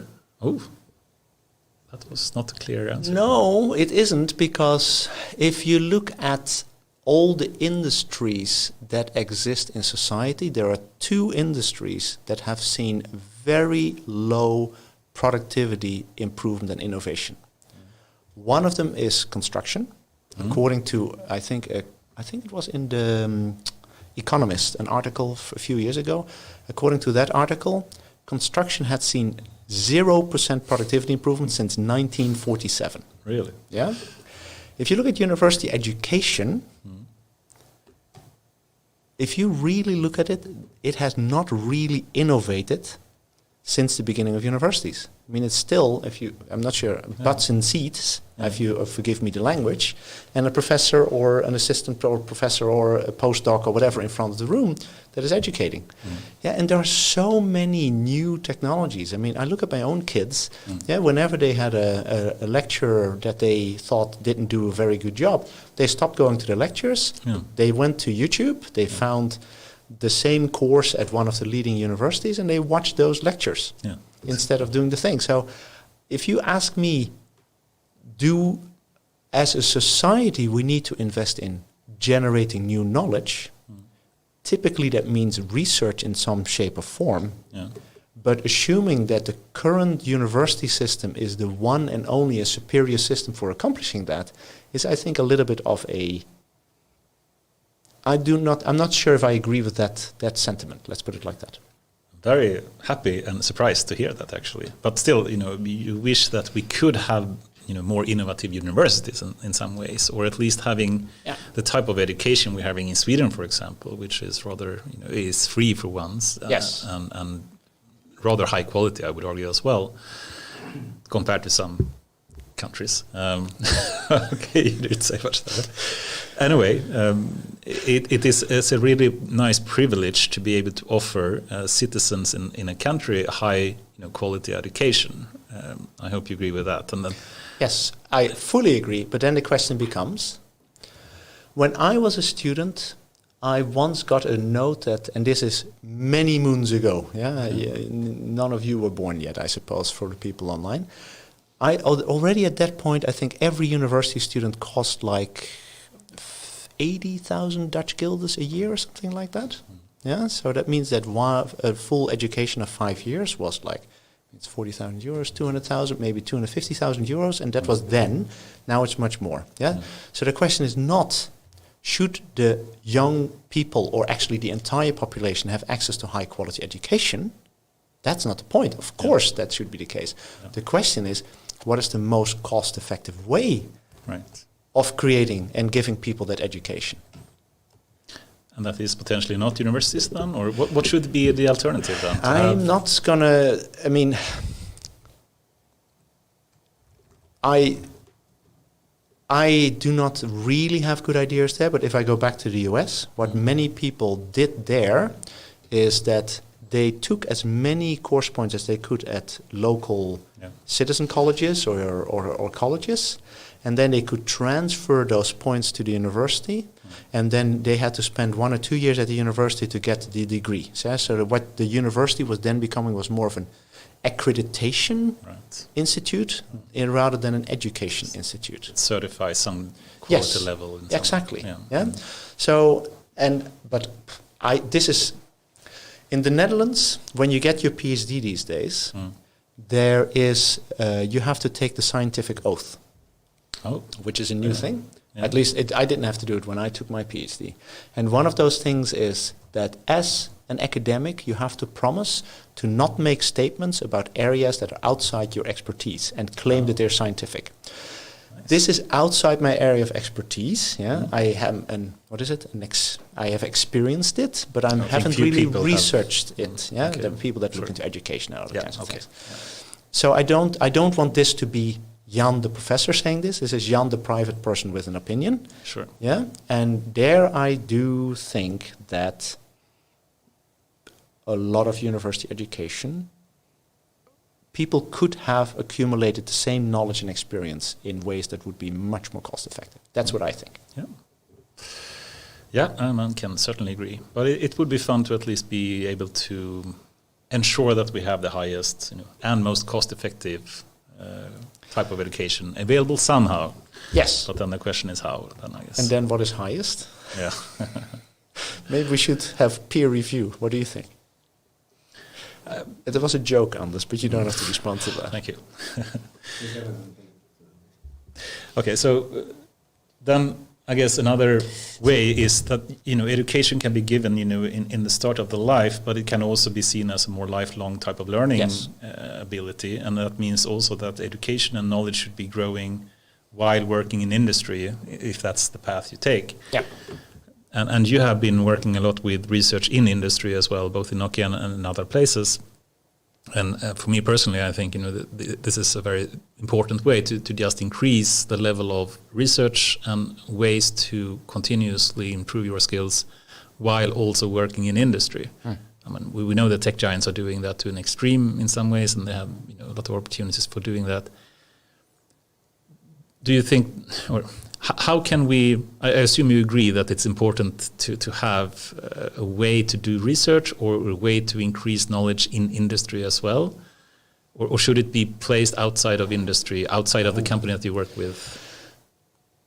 I believe that everyone wants to live a meaningful life. One of the things that I think make a life meaningful is if you go to the Maslow's pyramid or hierarchy, is self-actualization. Okay. Yeah, which means that you're constantly looking to develop yourself. Right. Now the question becomes, who is responsible for that? Should it be the state? Should it be your company? Right. Or maybe you should personally take some darn responsibility for your own personal education. Yeah. And I think that you should take some own personal responsibility. And I was mentioning that I work with 3 different types of PhD candidates. One of the groups of PhD candidates are people that have a full-time job, that basically start to do research on their own time outside their job, using their day job as a place where they do data collection. Yeah. And because of the European or the Dutch system, I can then, because in Sweden this doesn't work, because you need 60 credits and you need to spend 80% of your time in research, time limited or whatnot, etc., etc. And in what I now have is, because I have a part-time appointment at a university in the Netherlands, I then take people to the Netherlands, and basically once you have enough publications, and we put that together in a PhD. And now people here in Sweden can say, oh, but you didn't get the 60 credit points. No. We didn't. And to be honest, if I look at my existing PhD students that aren't going the academic path there, I'm actually not sure how useful those 60 credits are. But that's a personal opinion.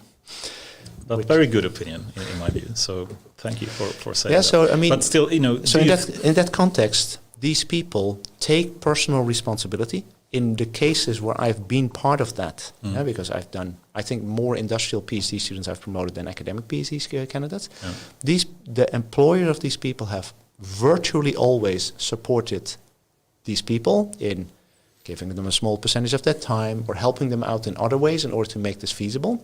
So I think you own the responsibility of developing your skill set in the areas that you want to grow and develop. And then it's the job of the employer to do within reason what you can to support those individuals, because those are the thought leaders in your company. Yes. Now, potentially, let me go on a disagreement path here. Of course. I'm Dutch, we have a saying, if 2 people in the same room have the same opinion, one of them doesn't have to be there. So, in short, of course, it's. I agree that we should take personal responsibility. I agree that employers should also give that freedom. But is that sufficient? And I mean, normally for a person working at some company, whatever company it is, they have a lot of responsibility to be able to, as efficiently as they can, complete whatever project they're working with. And they also have a lot of pride in being able to do that to the highest level of quality they can do. And then if someone says, and I've personally been trying to enforce in some way that you take 20% of your time to do personal development or do stuff outside the normal type of project that you're working with. But to my experience, that's really hard to get people to do if you give it or you leave it up to them to decide, because that basically means that they will take that extra time that they should take for personal development and instead put that into the project you are otherwise assigned to just ensure that they can deliver that on the highest level of quality. And if that's the only level of responsibility that the employers have and say, well, that's their choice. They chose, even though we gave them the freedom in some way, but they still chose to not take it, that's not our fault. I don't think that's sufficient in some way. You see what I mean? I do. Let me share one story with you. At Intuit, we introduced the concept of unstructured time. Yeah. You could, so you could spend 10% of your time on we preferred innovation, but it could be anything that you wanted to do. It could also be educating yourself. Right. It could be fixing something in your team or in your context that really annoyed you and the company didn't want to prioritize. Yeah? I mean, some tooling issue or whatever. And everyone in the company had access to that. We found that at Intuit, only about a third of the people actually took that opportunity. Right. Same experience as I had. Yeah. And now the question becomes, what should you do with the other 2/3? Yeah. My experience is you can lead a horse to water, but you can't make it drink. Yeah. So, and maybe, I mean, if you're a new grad coming out of university, starting at a company, just your day job is actually enough development for you at that point in time.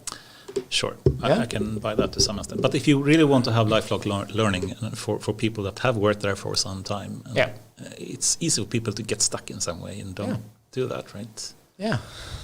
But then the question becomes, whose responsibility is it to get unstuck? I think it's not enough to say that it's personal responsibility. I think we need to have I find this very interesting because it's like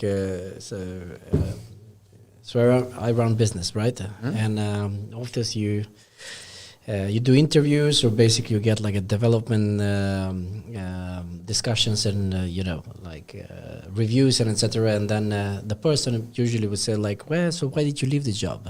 But I was not developing enough. Yeah, but what did you do to develop? Did you take extra courses and the manager said you cannot take these courses or you took the initiative and etc.? No, I was not given an opportunity to develop. So who is going to make that room so you develop? I don't understand. So if you want to take something, you go and take it. You want to learn to be an analyst, you go and take analytics Coursera course or whatever it's going to be, right? And you say then to your managers like, hey, I want to learn. I want to do this. I believe there is no single sane manager that would say like, I don't think this is a good idea. You should stick with where you are right now. Well, you haven't worked in the US, have you? I'm coming from a different region, so it should be the same. But I think there is so much truth about like the potential and development is in the arms of the person to actually, Yes, and the other side, when you look at companies that have very proactive programs for helping people develop, typically there are two drivers for it. The one is the company knows it's changing. It does an analysis of its competence needs. It realizes where it has enough people with those competencies and where it has too few people with certain competencies. And then it basically decides which of these competencies do I need to hire for and which of these competencies can I train for. And then you get into a situation where people are encouraged to get trained, but it isn't because the employer is necessarily feeling out of the goodness of their heart the importance of helping you develop. It's basically the company knows it needs a certain set of competencies in order to be successful. Right now it's AI competencies or anything around data and AI is I think, competencies. So, I mean, a for-profit company is supposed to also create profit. For that you need the right competencies. The second factor which often comes up is you want to minimize attrition of people that you don't want to have leave, and you're fine with attrition of people that you maybe need a little bit less of, right? So there's also how do I keep people happy so that they don't leave? That is the other side of the equation. But I still believe, and maybe this is me being a more liberal than, and that's a very dangerous word, so I will not go there, but I believe very much in the importance of personal responsibility in that. And that means that you need to develop in the areas where you feel an innate drive to actually grow in. And that may be what your employer wants, maybe it isn't. And then you have to find out how to think about that. And I would like to take a swing here because Henrik is also so we have two hosts on the show. So Anders is basically our researcher in academia and very technical and more technical, I think. More technical, because right? Some industry as well, exactly. to a large extent. But Henrik is pure industry and enterprise, right? So he's like bombarding with questions, so like where are we going to talk about enterprise and etc. And so there is a good segue because you mentioned in this discussion about like personal responsibility for development. You mentioned also companies need to repurpose. So I'm going to do a segue there, which is basically how do you feel about AI development within enterprises, let's say in the Nordics or in Sweden today? And there is a second question after that, which is basically linked to what you mentioned before about distributed type of systems in AI. And Henrik had a questions like, what is can you unpack a little bit more about that and what companies should be focusing? Is it going to be data mesh? Is it going to be machine learning? What was it?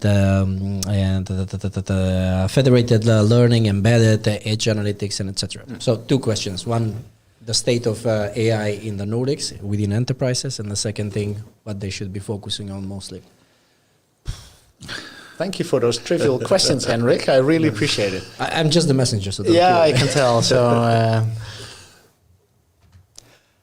in general, I think everyone is fully understanding that the number of AI experts available in the industry is much less than what I think we need. I don't think there's any doubt around that. Then the next question is, what do we do about that? And I think that this may be one of those places where people with other skill sets actually can and should be developed or educate themselves in order to become proficient in working with data and AI. So reskilled or upskilled in that field? I think so, yeah. I think that we need that because it's not just that we need data engineers or AI experts or whatever, but we also need broad groups of people that can use this as one of the tools in their toolbox. I think that that's one of the things. So and in that sense, are we there yet? No, absolutely not. I also think that we have this very interesting dichotomy in many of the companies that I work with, where many managers think that AI is basically the shit. Yeah, it will give us, general artificial intelligence, and it will solve everything, and it will be amazing. Box. It's a magic box. You just put a little AI label on it, and all the problems go away. And many engineers are actually very skeptical of AI, much more than what I think is reasonable to expect from the technology. Yeah, so. So 2 things. One, in addition to the quote-unquote experts, we need, I think, everyone educated on the skill set, to some extent, that they are at least able to do more simple things. And the second is, I think we need a conversation about what can be reasonably expected from machine learning and deep learning-based solutions. I mean, that's also, I don't want to go into the whole regulation thing, but I think that many of the people that are in that regulation thing believe that we have some generic artificial intelligence that will basically go in a kind of Armageddon mode on us unless we stop it before it's too late. Something the Skynet is coming. Yeah, exactly, right? So that's the first one. And then on the second one, you want me to continue on the second question, or you want to, yeah? So that was how do I think about the whole notion of federation and pushing AI to the edge. So there are a few interesting examples. If you look at sensor companies, we have a very large sensor company in Europe that has something in common with my last name. And what they do is they push more and more intelligence to the sensor. Yeah, so I will not mention other companies that are also doing this, but imagine a camera. Yeah, rather than having a video stream coming out of a camera, the camera can answer the question, how many people are in this room? Yeah, or it can do other things like blur out humans, so humans become unrecognizable. You can see that there is a human in the video stream, but you cannot see who it is. or you can have the camera detect whether the person or the individual that is, or what is detected in that video should be there or should not be there, yeah, for security purposes. I mean, so what you then do is you put more and more intelligence on the edge in the sensor, if you want, rather than having the raw data go to a central location where a kind of large established cloud infrastructure provider will basically assemble all that data and then do some centralized processing on it. And I think that that's, for me, a very important thing. Does that make sense? So then there's the second thing. If you are a large car manufacturer and you have like 1 million vehicles on the road. Who can it be? Okay. Just thinking out loud here, right? Yeah. And you can use that entire fleet to train models in a federated learning context in real time. Yeah. And maybe the model is not acting, but at least it's being trained. You have a scale and scope of training that I think is impossible to replicate in a centralized fashion.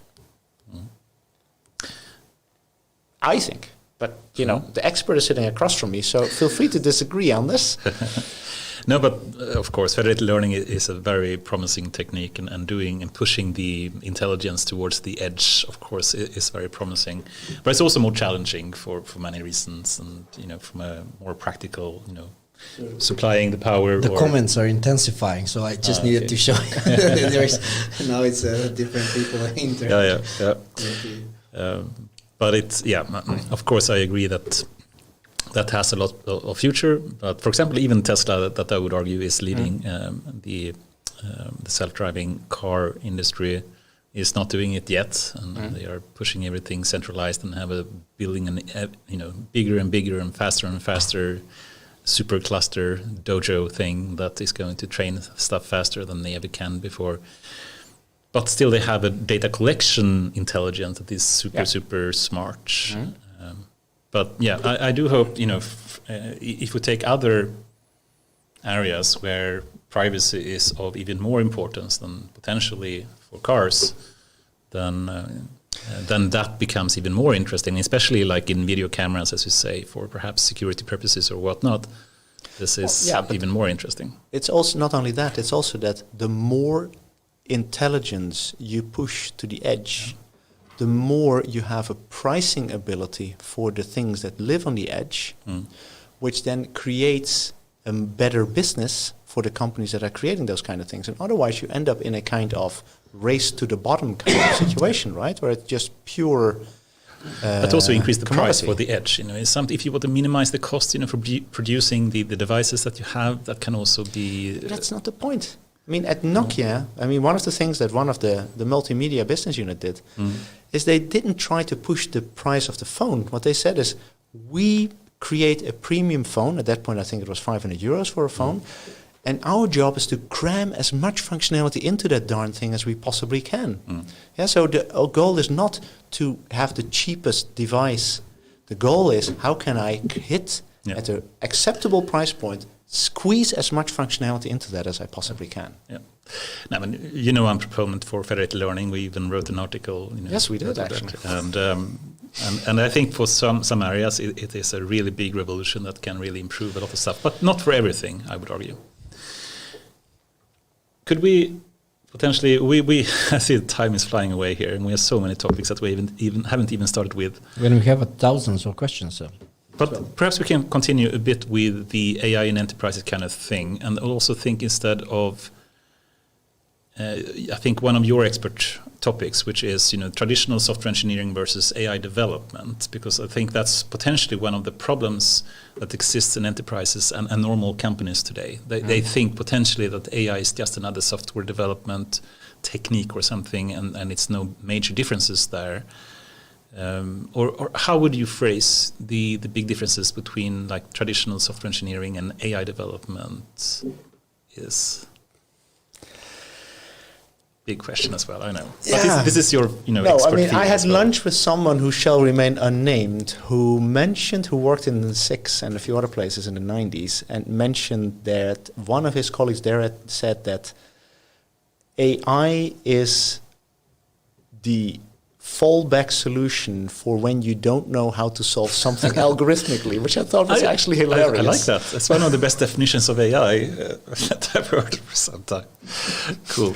Which I thought was funny. I mean, he did admit that these days, in many fields, AI actually does a better job than algorithmically programmed solutions. So in that sense, he made a little bit fun of himself as well. But I thought it was an interesting point. Yeah.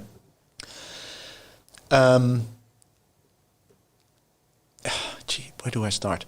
So traditional software engineering tends to be very requirements driven, right?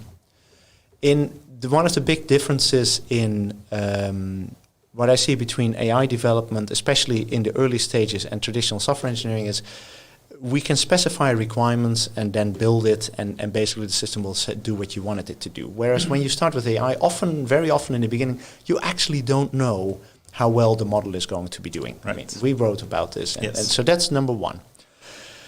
The second part is many traditional software systems are very much built around functionality, what the system actually does from a functional perspective. Whereas what I see in AI is that we need to be much better at making data a first-class entity in the way that we build systems. Right? I think that that's a very important part. And to be honest, I think that in the software architecture community and in general software development, the importance of designing for proper data collection, data processing, buffering, storing, having high-quality data pipelines, I think that in general is very poorly understood in the software engineering community. I mean, well, interesting. So there's a lot more that I can say, but you're jumping in already. Yeah, go ahead. I'm going to interrupt you more and more now because the time is approaching 2 hours, and we try to keep Have it 2 we really hours. been going for 2 hours? 1 hour and 45. Yeah. Okay. But we were allowed to go a bit past that. But I still want to keep the answer as short as we can. But one person that is, speaking about Tesla, we have Andrei Karpathy, who's driving AI from Tesla point of view, and I think he was the one that coined the term software 2.0. I'm not sure if he actually coined it, but he at least speaks about that a lot. And what he means with that is that there is a new revolution in how you do software engineering, which is that you can, instead of manually have to program everything, you can just feed data into it. And this is basically what machine learning is. Yeah. So then it automatically learns how to, perform the function that you want it to perform. Of course, AI today only do that for a very small part of the whole system that you want to build, and you have still so many manual parts that you have to manually program to make the system work. But at least we're starting to automate one part of that process of building these kind of more intelligent systems. So that's what he's referring to with software 2.0. Do you think that's a good term, or do you think he's I don't know. I mean, there's Web 2.0. I mean, I don't want to criticize someone as esteemed as this person. So, but I do have a slightly different perspective, I think. And I mean, I know we're running out of time, but let me get on a soapbox for a little bit. Yeah. When we were all young and innocent. Yeah. By the way, we are not running out of time. We can drive this 4 hours if you want to. It's up to you. So I have a train tomorrow morning at 8:30. As long as I make that, I'm good. So no worries about that. Yeah. When we were all young and innocent, many moons ago, systems upgraded using product generations. You bought a car, and then the next version of the Volvo V70 came out, or the Volkswagen Passat, or the Audi, whatever came out, and that was the upgrade. That was the next value. Right. Then we moved to what, for instance, Ericsson did for a long time, twice a year software deployments. Yeah, so the mechanics and electronics still upgraded with the generations, but the software went to by twice a year, every 6 months or something like that. Then we moved to DevOps, so software is being pushed out on a more continuous basis. What we see is that DevOps is not just done for software, but it's also now done for data. How do I collect data? What data do I collect? Data ops, and then also AI, ML ops, or whatever term you want to use. Exactly.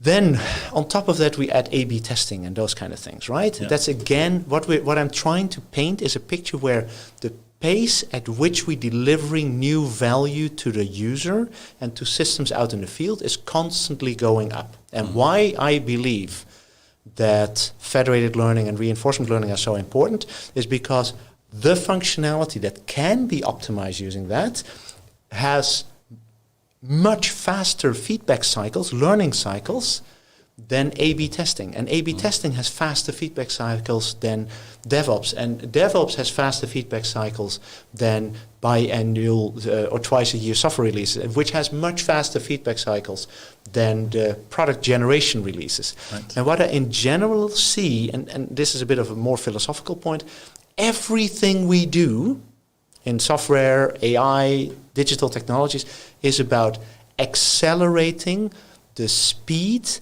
at which we can deliver new value to customers. Yeah. Does that make sense? Awesome phrasing, I think. Yeah, and I think that as long as we can find ways to deliver that value faster and do it in a validated form, yeah, because that's of course important. I mean, we used to, in the product generations, lots of people made all kinds of decisions about what they thought customers wanted. Yeah, and then you would put the product in market and it was either a success or it was a failure or whatever, or somewhere in between. But you didn't have a feedback. Now with A/B testing or with reinforcement learning, I mean, the feedback loops are so much faster and so much more quantitative that's the big thing. Yeah. It's not about, oh, AI is the shit. Well, of course, I mean, it's a great technology, but what it is about is faster delivery of quantified value to customers. Right. That's what we care about. I'll Awesome. end my soapbox speech here. Awesome. Yes, and I'm biting my tongue as well. But one of the terms I think you coined actually, Jan, I'm not sure, but we have the traditional CI/CD, continuous integration and continuous delivery or deployment. But we can also speak about CI/CD/CT or continuous training in some way. Speaking about that you have one more feedback loop that you have to continuously, or at least as fast as you can, hopefully moving towards the limit of being continuously updated in some way. Yes. Right. And I think that could be a nice vision to have. At some point you do come close to what you mentioned, like online learning, which is truly like continuous training, right? Yes. That is per definition what online learning is in some way. And we're not there yet for sure, right? But it could be something to my hope is that any system in the future, any function in that system is continuously looking for ways to improve itself to deliver new value. Now, what does that mean? One of the interesting things is then you cannot have requirements anymore. Then you have to have something that we call an outcome function or overall evaluation criteria or value function, we call it, or anything like that. Some metric that we can... Something that quantitatively defines the different measurable factors, their relative priority, and when something is better and when something is worse. Awesome. Cool. I'm going to try to prioritize here a lot of the topics that we have. I'm skipping regulation because that's boring. Should we perhaps move a bit, unless we have some other highly prioritized questions, a bit into the no-code movement? It would be a bit interesting, or? One more question. One more question from Somil. Okay. Somil was a guest here before. So, hi Jan, can you share some insights, perspective on driving behavioral change with software and AI, especially contrasting with the traditional rule-based behavior versus experimentation-based behavior? I am not even sure if I understand the question. All right, I asked Somil, so you need to explain a little bit more about that. Yep. And then we'll, when he does, and I'm not if we talk about behavioral change, do we talk about behavioral change of humans or behavioral change of systems, or how should I think about that? I don't know. Let's give the answer then, and then we can go there. Yeah, go that. Good.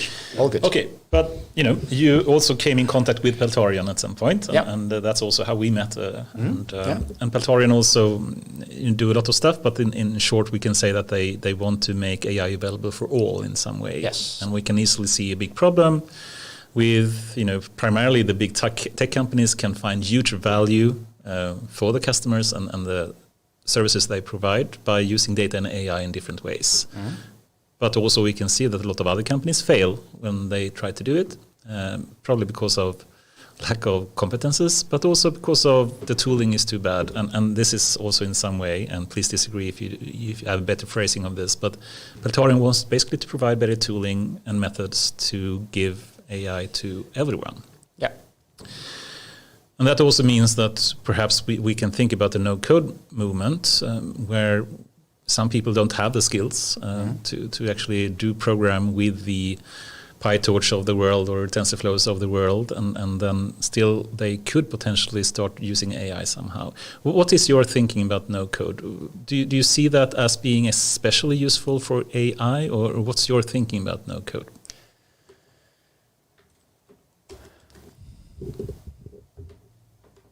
Yeah, so, I mean, in general, if you look at different software engineering disciplines, you can often see that there are three groups. Mm-hmm. The group of deep experts, right. People that build compilers, for instance, right? The general or generic engineers, and then people that use the technology that are not technology savvy. Right. And for instance, but they can be very skilled in other areas, of course. Yes, because you need domain knowledge, right? Yes. And one of the things that really surprised me when I worked for Intuit, I'd once heard a statistic that in the US, more than 70,000 people, I think, were earning their living building solutions on top of Microsoft Office. Yeah, so that was different Excel sheet solutions, different integrations between Word and databases. I mean, all kinds of stuff where people are not necessarily have to be deep engineers, but they can still create, using scripting or other kinds of approaches, solutions that clearly deliver value to other people. Yeah, right. I mean, and I believe that in AI we have the same needs. Yeah, where people we need deep experts. Yeah. We need people that are engineers that understand AI and understand data. And then we also need a tool set for a large group of people that have the domain knowledge and that perhaps are not the TensorFlow and PyTorch experts of this world. Yes. Right? And in that sense, I believe very strongly that we need to have solutions like that. What those solutions should look like precisely is, I think, still a work in progress. I mean, Peltarion is one of them. There are other kinds of solutions. There are people are trying this. Yeah. I mean, I really like the Peltarion solution, but you know, we need a range of experimentation in order to figure out what works for people. And if you go back, I mean, in the software product lines space, there was the notion of domain-specific languages, where a domain-specific language would basically hide the mass of functionality and capabilities that were stable and only expose the points of variation where different people would want to specify things. And I think that that's the experiment that is currently ongoing. How much can we hide? How much can we expose? And how can we create a conceptual model that people that are not deep AI experts or deep software engineers can use as a basic mental model to work with, use that mental model to program in a kind of a configure or it's script or whatever it is, and then still create something that generates value for them. That's where I think that we are at. Good. I think that phrases it well, and we can easily see we have a small group of people that are super deep experts in, for example, coding or in AI. I mean, you're one of those deep experts as far as I'm concerned. No, thank you, but you as well. And then we have, a 10x, 100x bigger set of people that are domain experts in other fields. Yes. If it's manufacturing, if it's finance, if it's in sales, if it's in whatever. If we could bring them tools that allow them to make use of their domain expertise, even though they don't have the technical skills, that of course opens up a big area. Yes. Right? So the potential is high. Yes. Then the question is, can we make that, or how should that be done? Yeah. And that's what you said. Peltarion has one approach for that, and there are other companies trying to do that as well. And I think we're still in the learning journey of how will this work in practice. I think that's a good point. Yeah. Awesome. And I'm keeping this a bit short here now, so we can keep speaking about some other topics. Did Sumil answer or give any more insights into what his question was? Yeah, it was about human behavior change of human. Okay, and now can you... what was the question now? Because Yes, exactly. So now what was the question? you have to scroll up a little. Is that what I'm seeing you do here? Can you share some insights perspective on driving behavioral change of humans with software and AI, especially contrasting with the traditional rule-based behavior versus experimentation-based behavioral? And then he comments a little bit extra after that to unpack there is a need for organizations to drive adaptation of ML-based solution, but often we see that people have traditional process thinking in their minds that they are struggling to form meaningful hypotheses that ML engineers can work upon, and so forth and so forth. Yeah. Yeah, where do I start? By the way, I'm very happy that I managed to make sense out of the question as well, so thank you so much. My compliments, by the way, so well done. So I actually, changing human behavior, nudging is one of the terms that is used in that context, is actually a surprisingly hard topic. And the people that are best at it are the people that are into marketing at large enterprises, which, because basically we get bombarded by a whole bunch of our ads, which are of course intended to nudge us into behavioral changes in the ways that make money for the companies that we're talking about, right? I personally have seen a few cases of this. One is there was a great story at some point about someone who was overweight and who, in order to address that, kept a record of everything that this gentleman ate.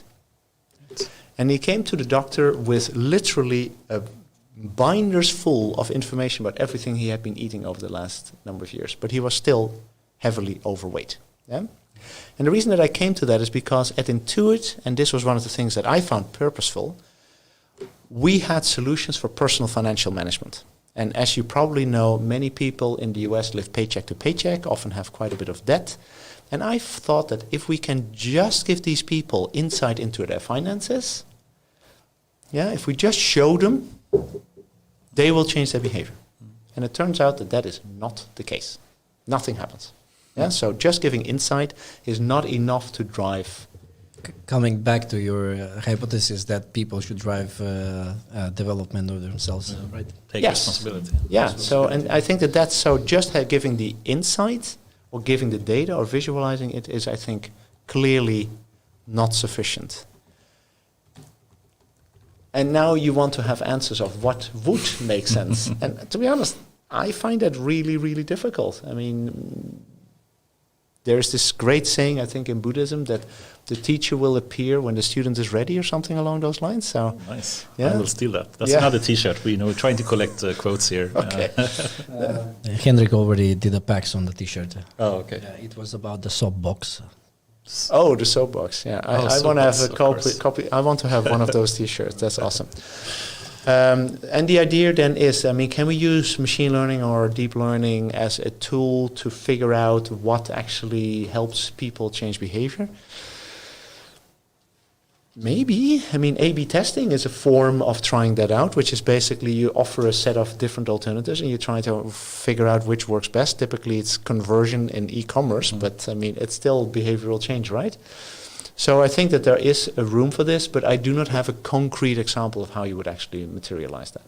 Maybe if Hendrik was here and wasn't in family quarantine, we could have a discussion around that. Yes. Yeah. Oh, it was so nice. You're triggering him now, right now. He gets like super excited, like, oh my God, I should be. Goosebumps, probably, you're saying. Okay, so one of the other topics that you have been speaking. Keep looking at your watch, Anders. I know, but I'm like a person that wants to keep time when possible. Right, but we're already over time. But still, okay. If we just move into one other topic, which you have spoken a bit about, which is more decentralized future, and I'm going to try to move into and hide my thoughts about this as much as I can, but. There is a topic called also like Web 3.0, It's been used in various cases and abused as well. Like in 15 years ago, I worked with something called semantic web, which also was called Web 3.0. I had someone in my lab working on that too. So awesome. Or a Lassi lab, if I'm not mistaken. Right. Yeah. But also now we have a new, I would say, semantic for the term of Web 3.0. More speaking about blockchains, more speaking about having a decentralized type of service that is moving away from the big tech giants that today are like monopolizing the big services and in some way trying to move the ownership. I think someone phrased it like back to the user or back to smaller companies. What's your thoughts about Web 3.0 in this aspect? In principle, I agree with the sentiment behind the movement, which is, if it's my data and it's my life, I should be in charge of that and not someone else. Right. In practice, I have noticed that for any solution or system or technology to thrive, there has to be some form of business model behind it. Yes. And what I think we haven't quite figured out in the Web 3.0 movement, which I know very, very little about, just to be clear, I did read a little bit, is what are the incentives for different people to actually maintain and evolve solutions that are broadly used, that will lead to these kind of decentralized outcomes. Yeah.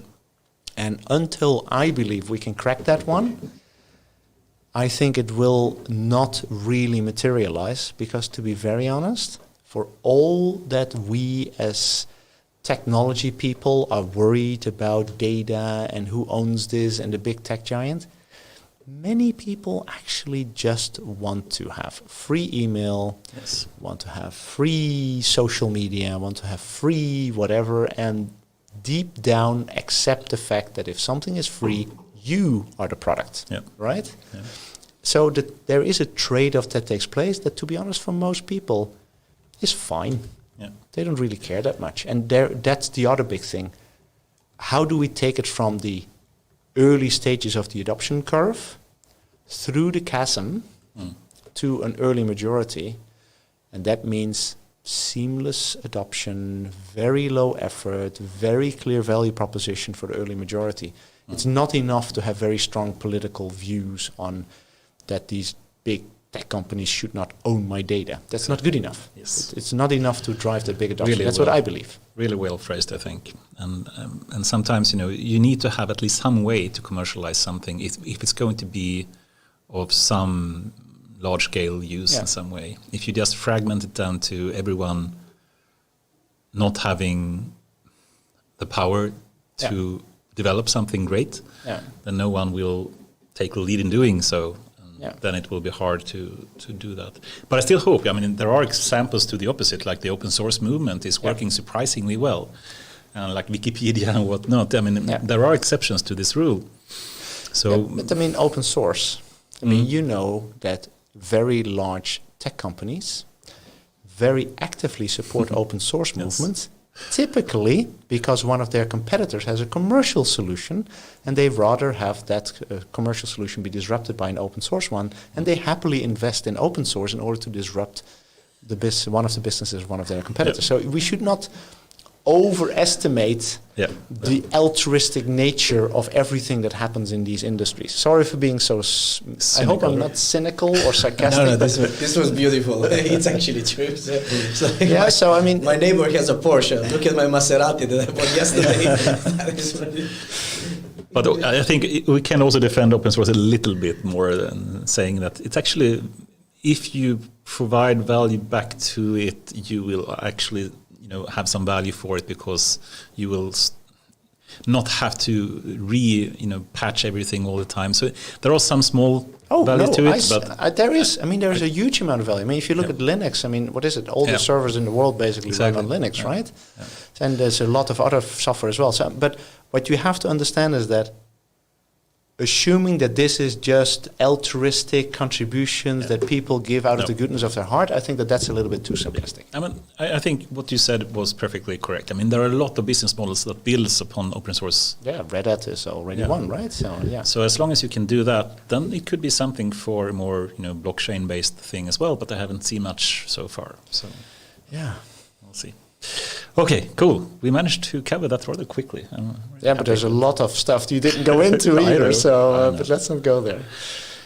Cool. Okay, so you're also an angel investor, and you are sitting in a number of boards. Mm-hmm. You are helping companies to grow and scale, and you have, I think, more expertise in this area than most people. So, if there are, someone listening to this and they have an idea or initial startup, and they really want to, for example, get some initial angel investments or get started in a way so they can get it, can you give some, short advice, tips for them how to get started? And what they should not do, perhaps. Yes. Many moons ago, having an idea and being able to convincingly pitch it was sufficient. Yeah. Because it was so expensive to get anything off the ground that you couldn't do anything without having that initial investment. Right? Then we moved to the model, especially with the cloud providers and everything, and making it much, much cheaper to actually start things. We moved to a model that you had to show a working prototype or demo before you went to go and talk to investors. Right. Now we are in the third stage, which is you have to have a compelling idea. Yeah. You have to have a working prototype. Yeah. You have to have customers, and you have to have paying customers. At least a small group to show that this idea has legs. Before even angel investments, you would say? Really?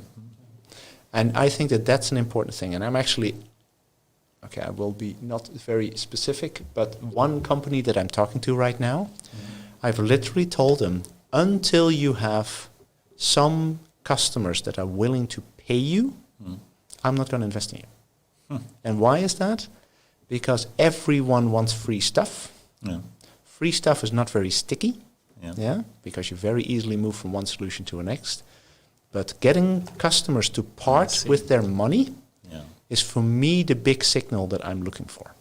Cool. And for people that are interested, on my blog, janbosch.com/blog, I have these 10 lessons that about intrapreneurship and entrepreneurship that I learned the hard way, which I actually wrote about in the last couple of months. I'm now working on platforms.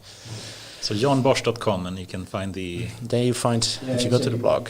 It was one of my questions that I had for you, because you wrote quite a lot of those articles. So you have like entrepreneurs lesson 10, and then you had like platform lessons 10, and then it was outdated belief. About software, yes. Exactly. And then I went to your webpage and I found out that you have also 3 or 4 books written, right?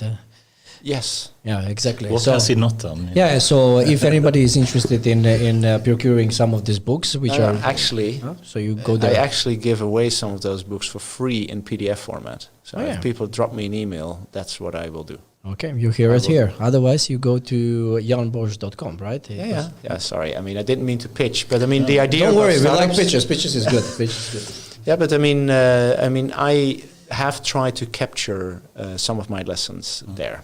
Yeah. And one of them is actually an interest. My first lesson is too much funding in the early stage of a startup will kill it. Oh, can you elaborate on that? What do you mean with that? What I mean with that is that I typically distinguish between the nail it stage of a startup, when you try to get your product market fit right, and then the scale it stage.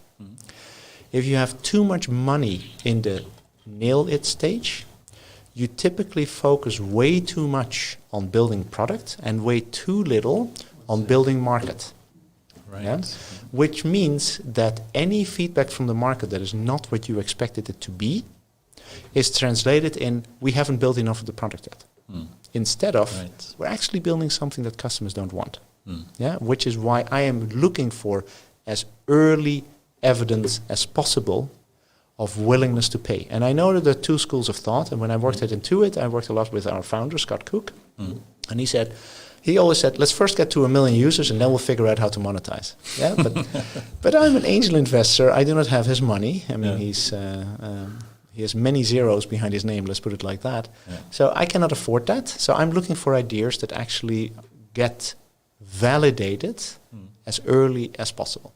So that's one of the key things that I think is important.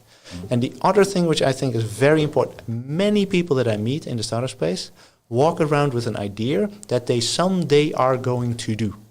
Right. And then they get stuck in this kind of what I often call the purple cloud, where they think, oh, if I just would do this idea, people would love it and it would be awesome. Go and bloody try it. Learn that the idea that you had actually sucked and move on to something else. Yeah, so just test it. Validate it. But isn't it true that there are many startups that they actually get like a funding before they even basically get out of the drawing board, right? So we have a fantastic idea and then somebody gives the money. Yeah, just go make it happen. Always, I mean,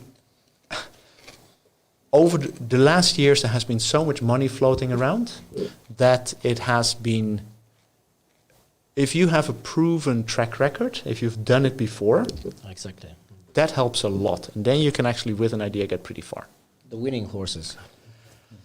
But in general, what I see is you have the idea, you have the prototype, you have the users, and you have some early evidence of monetization. If you can get all of that done, and to be honest, I mean, we only work 40 hours a week, right? I mean, there are lots of other hours to actually invest in what you want to do. True. So I see some smiles. I'm sure that will go well in the comments. It's buzzing now. Christian Goodman is coming into the game. So here's a question: how to create and enable a more risk-open and entrepreneurial mindset in European boards and investors, so to create a vibrant and successful ecosystem. Example, enabling 10 times or 100 times AI hyperscalers. Yeah. That was a good one, right? I read it right. No, I can see where you're getting at, and I think that that's one of the big problems. If you hit it big in the US, you get to keep a lot of your money. If you hit it big in Europe, the taxman will find you and basically give you a haircut, right? A big haircut. So the point is that it sounds really stupid, but we have too few very high net worth individuals that have come out of the entrepreneurial path around that are willing to put up the big checks and put things in. That's at least what I think. Yeah. Now, maybe that's controversial. We now see lots of VCs from other parts of the world, Korea, Japan, US, also come to Europe because we actually value startups lower than other parts of the world. So they are looking for basically the good deals here. Yeah, so this is changing, but of course what happened, I mean, one of the companies that I'm involved in, the moment we got a US investor, the company went from being a Nordic company to being a Delaware-based company, right? So suddenly we are an Inc. Instead of I will not say where the company was from. And then, I mean, as an angel investor, I'm happy because, I mean, the valuation of my investment went up. But from a European perspective, I'm going like, but that's another company that I think is very promising, lost to another part of the world. And why did the founders do it? This company has a lot of competence, they bring a network, they have the money, they're willing to pay the valuation that we're looking for. So, I mean, it makes a lot of sense at the micro level, but I think it's a problem at the macro level. And do I have an answer? I don't really have an answer. I mean, this is very cultural. Also, Europeans are much more risk averse. I mean, you hopped over regulation, thank God. Yeah, but I mean, in other parts of the world, the idea is let's try it out, and if we run into trouble, we'll fix it. Whereas in Europe it is, let's first figure out all the 200 things that might possibly go wrong before we even do something. And only if we have alleviated the fears for the 200 things, only then will we move forward with things. Yeah, I mean, that's the fastest way of killing ideas, right? I mean, you never know how things will play out, good or bad. Yeah. All right, now I'm getting a little bit too passionate. Yeah, I see you getting And this excited. is only That's on good. water, right? Yes. I mean, you guys are drinking wine and beer. I'm not doing that. So. Just let me know what you need. No, I'm fine. Yeah. Before I say stupid things on there, so... Well, you know Elon Musk on Joe Rogan. He actually did more than... I know. It was not alcohol we're talking about here. That's for sure. Yes, I saw it. But imagine that a company do get an investment from you, And now they need to scale up, and they need to also build some great teams. And I think you actually have very, very strong leadership skills in some way that makes people listen to you and see you as a role model. What would be your advice for once you have that first step taken care of when it comes to funding and being able to scale up, what is the right mix of people to try to acquire or to recruit, or how would you evaluate people in that way? So recommend them? There are three things. I believe very strongly in founder-led, purpose-driven companies. So that's the first thing. So once again, founder-led, purpose-driven companies. Right. Yeah. So for me, that is very important. I really believe that in the end, the founders embody the core idea of the company. And I know that there are VCs, and especially VCs that have run startups themselves, that at some point think, this just doesn't work and we have to bring a professional CEO in and stuff like that. And that's typically when things start to go south in my experience. So founder-led, but also purpose-driven.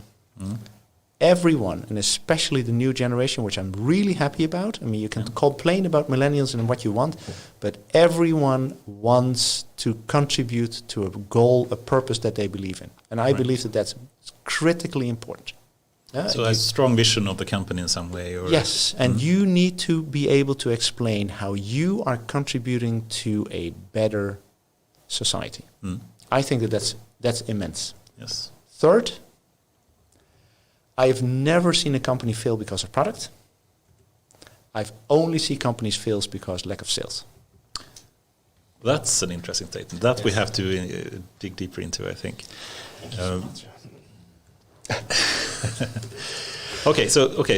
Let's dig a bit deeper into that. So, which hurts me to say as an engineer. Yes, it does. Exactly. I was thinking the same. But okay, I can certainly see so many friends that I have as well that try to build a startup and they have the awesome idea, and I know they're awesome engineers and they certainly fail still. So I certainly agree with you. But what is the solution to that? Is that to upskill people in how to sell their products better? Is it to hire more salespeople? What is how do you come around? How do you avoid having engineers? And in many traditional companies, there is a kind of antagonistic relationship between sales and R&D. Yeah. In a startup, you cannot have that. I mean, that has to be hand in glove. That's one. Two, one of the big things I took away from Silicon Valley, all engineers that I met, even no matter how technical they were, they knew exactly what business we were in and what delivered value and what did not deliver value. And I still meet engineers on this side of the Atlantic that basically say, give me a big set of headphones, give me, what was it, Jolt? Or what was the old? Jolt Cola, yeah. Yeah, Jolt Cola. Give me the requirement spec and I'll build it. Yeah, and there is no real appreciation and drive to actually focus on who is going to use this and how is this individual going to use it. I think that for me is very important. And then third, many engineers have the feeling that if I build something good, they will come. Yes. Yeah. Word of mouth or something, right? Exactly. And many companies have a mistaken belief that just by creating noise on social media, people will flock to our doors. And what I've noticed, I mean, I worked with one company where on the one hand we built up a huge, beautiful pipeline for inbound marketing and sales, etc., etc. And we had one guy doing the cold calling. Yeah, just doing traditional outbound sales. And then revenues were not quite what we expected. And then we started to look into the revenues. And you know what? The inbound sales channel had generated €0 in revenue, and the single cold calling guy had generated all the revenue for the company. There you go. Yeah, and then you get into a situation like, okay, yeah, so what you need is you just need people that actually sell the darn product. Yeah. And there's no two ways around it. You just need that. That's what I think is important to realize. And does that hurt me to say as an engineer? Would I like to live in a world where if you just build something awesome, it will just take off by itself? Yeah, it would be nice, but reality doesn't quite match up with that in my experience. Yep. I mean, really good advice, I think. Very important. But okay, when it comes still to build a product and let's say that you do have some nice salespeople that can do it, but there is also a problem with, especially in AI compared to software engineering, that there are so many different competences that you need. Not a single person can know all aspects of how to do A/B tests or how to build a backend part of a system or how to do cloud computing or how to do AI development, so to speak. It's kind of an obvious answer that the mix in some way is the good thing. Or how do you think about that, to have the perfect team, so to speak, to build a startup? One of the advices that I got from someone who was a serial entrepreneur is that you should first learn to do every job yourself before you go and either hire someone or outsource to do the job for you. Right. And to be very honest, all the things that you just described, at some level of proficiency, I think someone like you could do. You can figure out how cloud computing works. You can figure out how to do A/B testing. Right. You can find out all these things. And this is so important because in the nail it stage, you have to be so cash constrained. You have to be so focused. You should not go and say, oh, that's not my job. Yeah, my job is to, I don't know, build the AI models and I need other people around me to do that. I think that's a little bit too naive. Yeah. Good. Like that a lot. And people should be, having the vision being, coming alive and then, doing what it takes to do that. Yeah. I think that was, we sometimes speak about, what competence mean, and we can divide that into at least 3 different parts. One is the pure knowledge of, whatever works, like if it's AI or cloud computing or a back-end web service or whatnot. But another can be also the ability to deliver, and a third could also be leadership. And I think leadership in this case is what you basically said now, which is that you want to have people that demonstrate, this is not my expertise, but I will fucking learn how to do it, and I will actually take the time to make sure that I help out and do what's needed to make this darn thing work. Yes. Right. I didn't know this was a podcast where you could use the F word, but sure, I'll use the F word. So. It's an afterwork. It's perfectly fine. Okay, sorry. Yes, and I think that that's important because otherwise you have a tendency to scale up the team with a set of skills and people way too quickly. Your cost base and your burn rate go up. And it is very difficult to maintain a focused, consistent vision of what it is that you're actually trying to do. Isn't that the perfect recruitment advice then? Try to find people that are willing and interested in doing that then?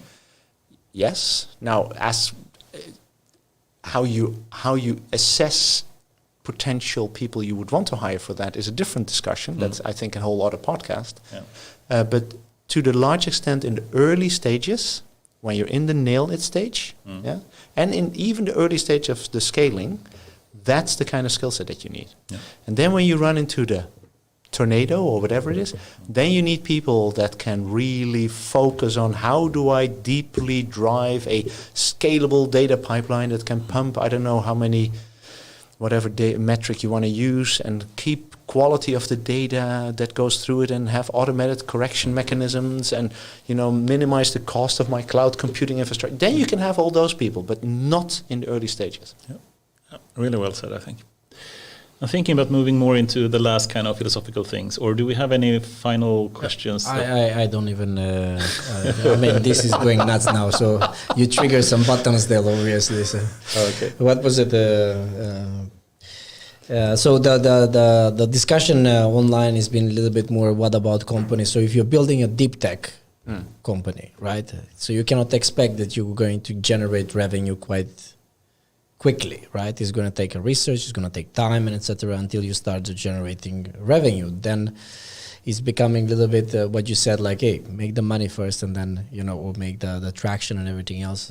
So it's a little bit opposite to that. And the second thing was founder-led. It was fine, but purpose-driven, it was like, Yeah, well, like I would like to have the average age of the people that questioned purpose-led. I think that we are there somewhere around between. So I don't know. I cannot. I don't have the GDPR protocols now to evaluate all these people. No, I can see that, because what But let's say that is between 35 and 50. Yeah. The younger generation is very much focused on doing work that they believe leads to a better world. I believe that. Yeah. So that's one. Second, once you hit a certain level of maturity in your life, and I did this, I've passed 50 now. When I turned 50, I went out and I felt I was a bit stuck. I wanted to get input from other people. So I had a whole bunch of what I called comfort zone lunches. Yeah, where I basically ask people, what drives you? How do you grow? People that you know or people that you don't know? Actually, I went out on LinkedIn and said, I'm open to buying anyone lunch who wants to discuss this topic with me, which was a mistake. Let's not go there. But I did a bunch of lunches. What I realized is that there are a few things. One, everyone wants to leave this planet. No one wants to leave the planet, but when they leave the planet, they want to do it with the feeling that they've done something to make this world a better place. They want to have a legacy. Something that was a positive contribution to humankind. And I think that that's a natural human instinct. Exactly. Yeah? That for me is what links so strongly to purpose. The second thing I learned is that none of the people that I had lunch with and that went to significant changes did that out of their own volition, but basically were forced into it. So they got fired, they went through an awful divorce, there was illness, there were other kinds of things. That is true, actually. So, it's very, very hard to change, which then goes back to the behavioral change question that we had a little earlier. No, sorry. All right. Okay, cool. Awesome. Okay, so just very few more philosophical, thinking societal kind of questions, just to hear your thoughts about that. And I think one of the most classical question, and we already spoken about that, is the AI divide. So, do you think that, for one, do you agree with that there is a divide today with the tech giants and the rest of the type of companies that we have today? That's like a top 10 set of companies that are like accelerating faster and faster, and that gap will potentially increase, or do you think it will be a chance or a coming 5 years where we'll start to catch up? I know you want to wrap this up, but here's the thing. When I was young, we were in the midst of a Cold War and we were all going to die because of a nuclear war. Yeah. Then it became acid rain. We were all going to die because the trees were dying and it was acid rain. Yeah. Then it was Y2K. Yeah, I'm not sure you remember that one? Of course. Then it was peak oil. Yes. Yeah. Now it is climate change. Right. According to people in the tech space, AI is either going to kill us or the top 10 companies that you're talking about are just going to dominate the world and society. And, we're all going to be slaves to them. Yeah. I am a bit tired of all the epochaholics that are out there that are constantly calling that the world is coming to an end and, we're all screwed and, I can use the F word too if you want. Yes. Yeah, we're all effed if you want. In the 80s, Japan was going to take over the US. Remember that one? Mm-hmm. Yeah, so there are so many people that are calling the apocalypse all the time. Yeah. One, I believe that so far none of the apocalypses actually realized. Thank God, no nuclear war. That was actually, I think, a real risk, but I'm glad that everyone kept their minds. So I don't want to call the apocalypse on all these different kinds of things. Second, any industry, any company gets disrupted. Look at Amazon and Jeff Bezos. He's always talking, we're in day one. Why? Because he knows the moment that they agree that they're in day two, the beginning of the end has started. And that's going to happen here too. What it will look like, I don't know. But what I do hope is that the people that are listening here are the ones that are starting to think about what is the next thing. So rather than trying to copy what these people are doing, we have to find the next thing and jump on that. Right. That's what we need to do. And there are lots of these things to still discover, right? It's not that we're coming even close to some No, I mean, shortage at the beginning of the ideas. 20th century, people literally believed in science that we had basically discovered everything that there was to discover, which is complete BS. I mean, there's there's an infinite amount of knowledge to still be uncovered. I love that you phrase this in the ending in a bit more positive way. Yeah. And that's a really, I'm glad to hear that.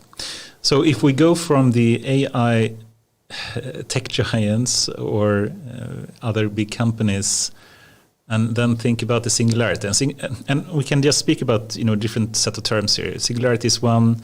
You can think about AGI, artificial general intelligence. You can think about human level intelligence. But if we speak about singularity as the point where we start to lose control in some way, at the point where we can't really pull the plug anymore, at the point where there is some kind of system that can start to build themselves in a way or change the way in themselves, even though we don't realize it, but it's still happening, perhaps in a decentralized way, that could cause some kind of unforeseen future.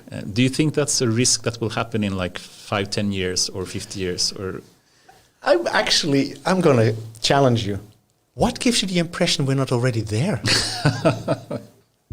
I mean, look at the situation in society at large. Can we predict what's happening? We cannot even predict the bloody stock market. Yeah, politicians, pandemic control.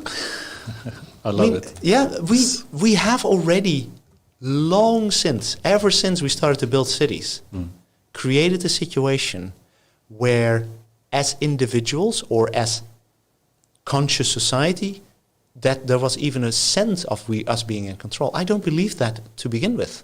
And I believe that the evolution of life and of society is only progressing. And the good news is, if you look at any metric about humankind, right? Life expectancy, war deaths, child mortality, any metric that you can look at, life has never been better. Things are just improving all the time. And that's why I just hate the epochaholics that keep shouting that the world is ending, and that everything is going to hell. Yeah, it's not true. All the data shows that the world is just getting better. And we have to embrace that. That positivity is what I think is what drives humanity forward. Such a well-put statement. And I'm so eager to go. You can speak about AI that are different potentially from other type of change that we had. But no, I don't think we should go there. I think, simply said, what we've seen so far is really, progressing in a positive way. And there is no reason to think otherwise that will continue, right? Yeah. Awesome. Jan. Yes, Anders. We had a lot, nearing to say a word I shouldn't say, but we have a large number of topics that we would love to have covered, but we're not going to have time for that tonight. Maybe you have to invite me back then, huh? Yes, we would love to, of course. But perhaps you can speak a bit about, what's happening next in your life. Henrik will be ecstatic if you come back. That would be nice. I can see his frustration because normally he asks so many questions, and today he wasn't able to ask them. So I'm sure he's sitting there. Henrik, make me an offer I cannot refuse. So that's the thing. Cool. So what's happening next in your life, coming months, personally, professionally, in academia, research-wise? No, I'm actually in a place where I really. Long story. My professional goal in life is, I believe that technology is a force for good in society. Yeah. I believe that by and large, there are things that you have to control in order to mitigate some potential negatives, but by and large, technology is a positive thing. Yeah. At this point, digital technologies are one of perhaps the most important set of technologies to drive human progress forward. Right. Yeah. Much of that human progress is actually delivered, drum rolls please, through companies that create offerings, solutions, products, services, using that technology that deliver benefits for humankind, right? Yes. My professional goal in life is to do what I can to help the acceleration of adoption of digital technologies in industry and society. Yeah, and I do that through Software Center. I do that through my consulting engagements. I do that through my angel investing and involvement in startups, because I believe that that is a worthwhile goal to pursue. Yeah? So that's what I've been doing for the last, I think, 10 years, probably longer, but I've been more conscious of it. And my plan is to just continue to do that as long as this body allows me to, and until I can upload myself into some kind of digital solution and continue to do it from there. Yeah, and I'm really happy that you are doing that, and I think there are no better person that can do that in the way that you're doing. So thank you very much. Awesome. I was really excited to be here. So thank you very much for the invitation. Anyone that you would recommend to come to this podcast? Anyone that you would like to listen to? That you have, perhaps not heard on some podcasts or? Yeah, I should have spent some time thinking about that beforehand. I actually.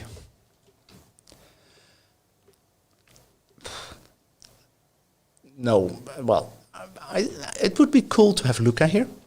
He has already been here. Okay, so then I have to admit I haven't really kept track of that. There is also a big initiative pushed by Robert Bosch, AIoT. Okay. So that's the combination of AI and IoT. Right. And the key guy who's driving that is called Dirk Slama. He's German. I have no idea if he would be willing to participate in anything like this. Of course, VP at Bosch, and you know how much fun they. But that would actually be interesting to listen to that. How do they view the world? I don't know if you've mostly had people from Sweden here. Yeah. And but maybe going a we're little opening broader. So far, because we opened in the we started the podcast during the pandemic. Yeah, no, I can see that. Yes, and we actually had discussions over email if I should be here and if you guys should be here or not, which I'm glad happened. Yeah. So that's one thought. That sounds great. And Jan Bosch, as I said before, you're one of the person that I'm most impressed with and looked up to the most. So we're very honored to have had you here, and we wish we had more time to go through all the other topics that we weren't able to cover. But perhaps in a second episode at some point. Who knows? Yeah, good. Great to be here. I really enjoyed it. Thank you very much. Thank you.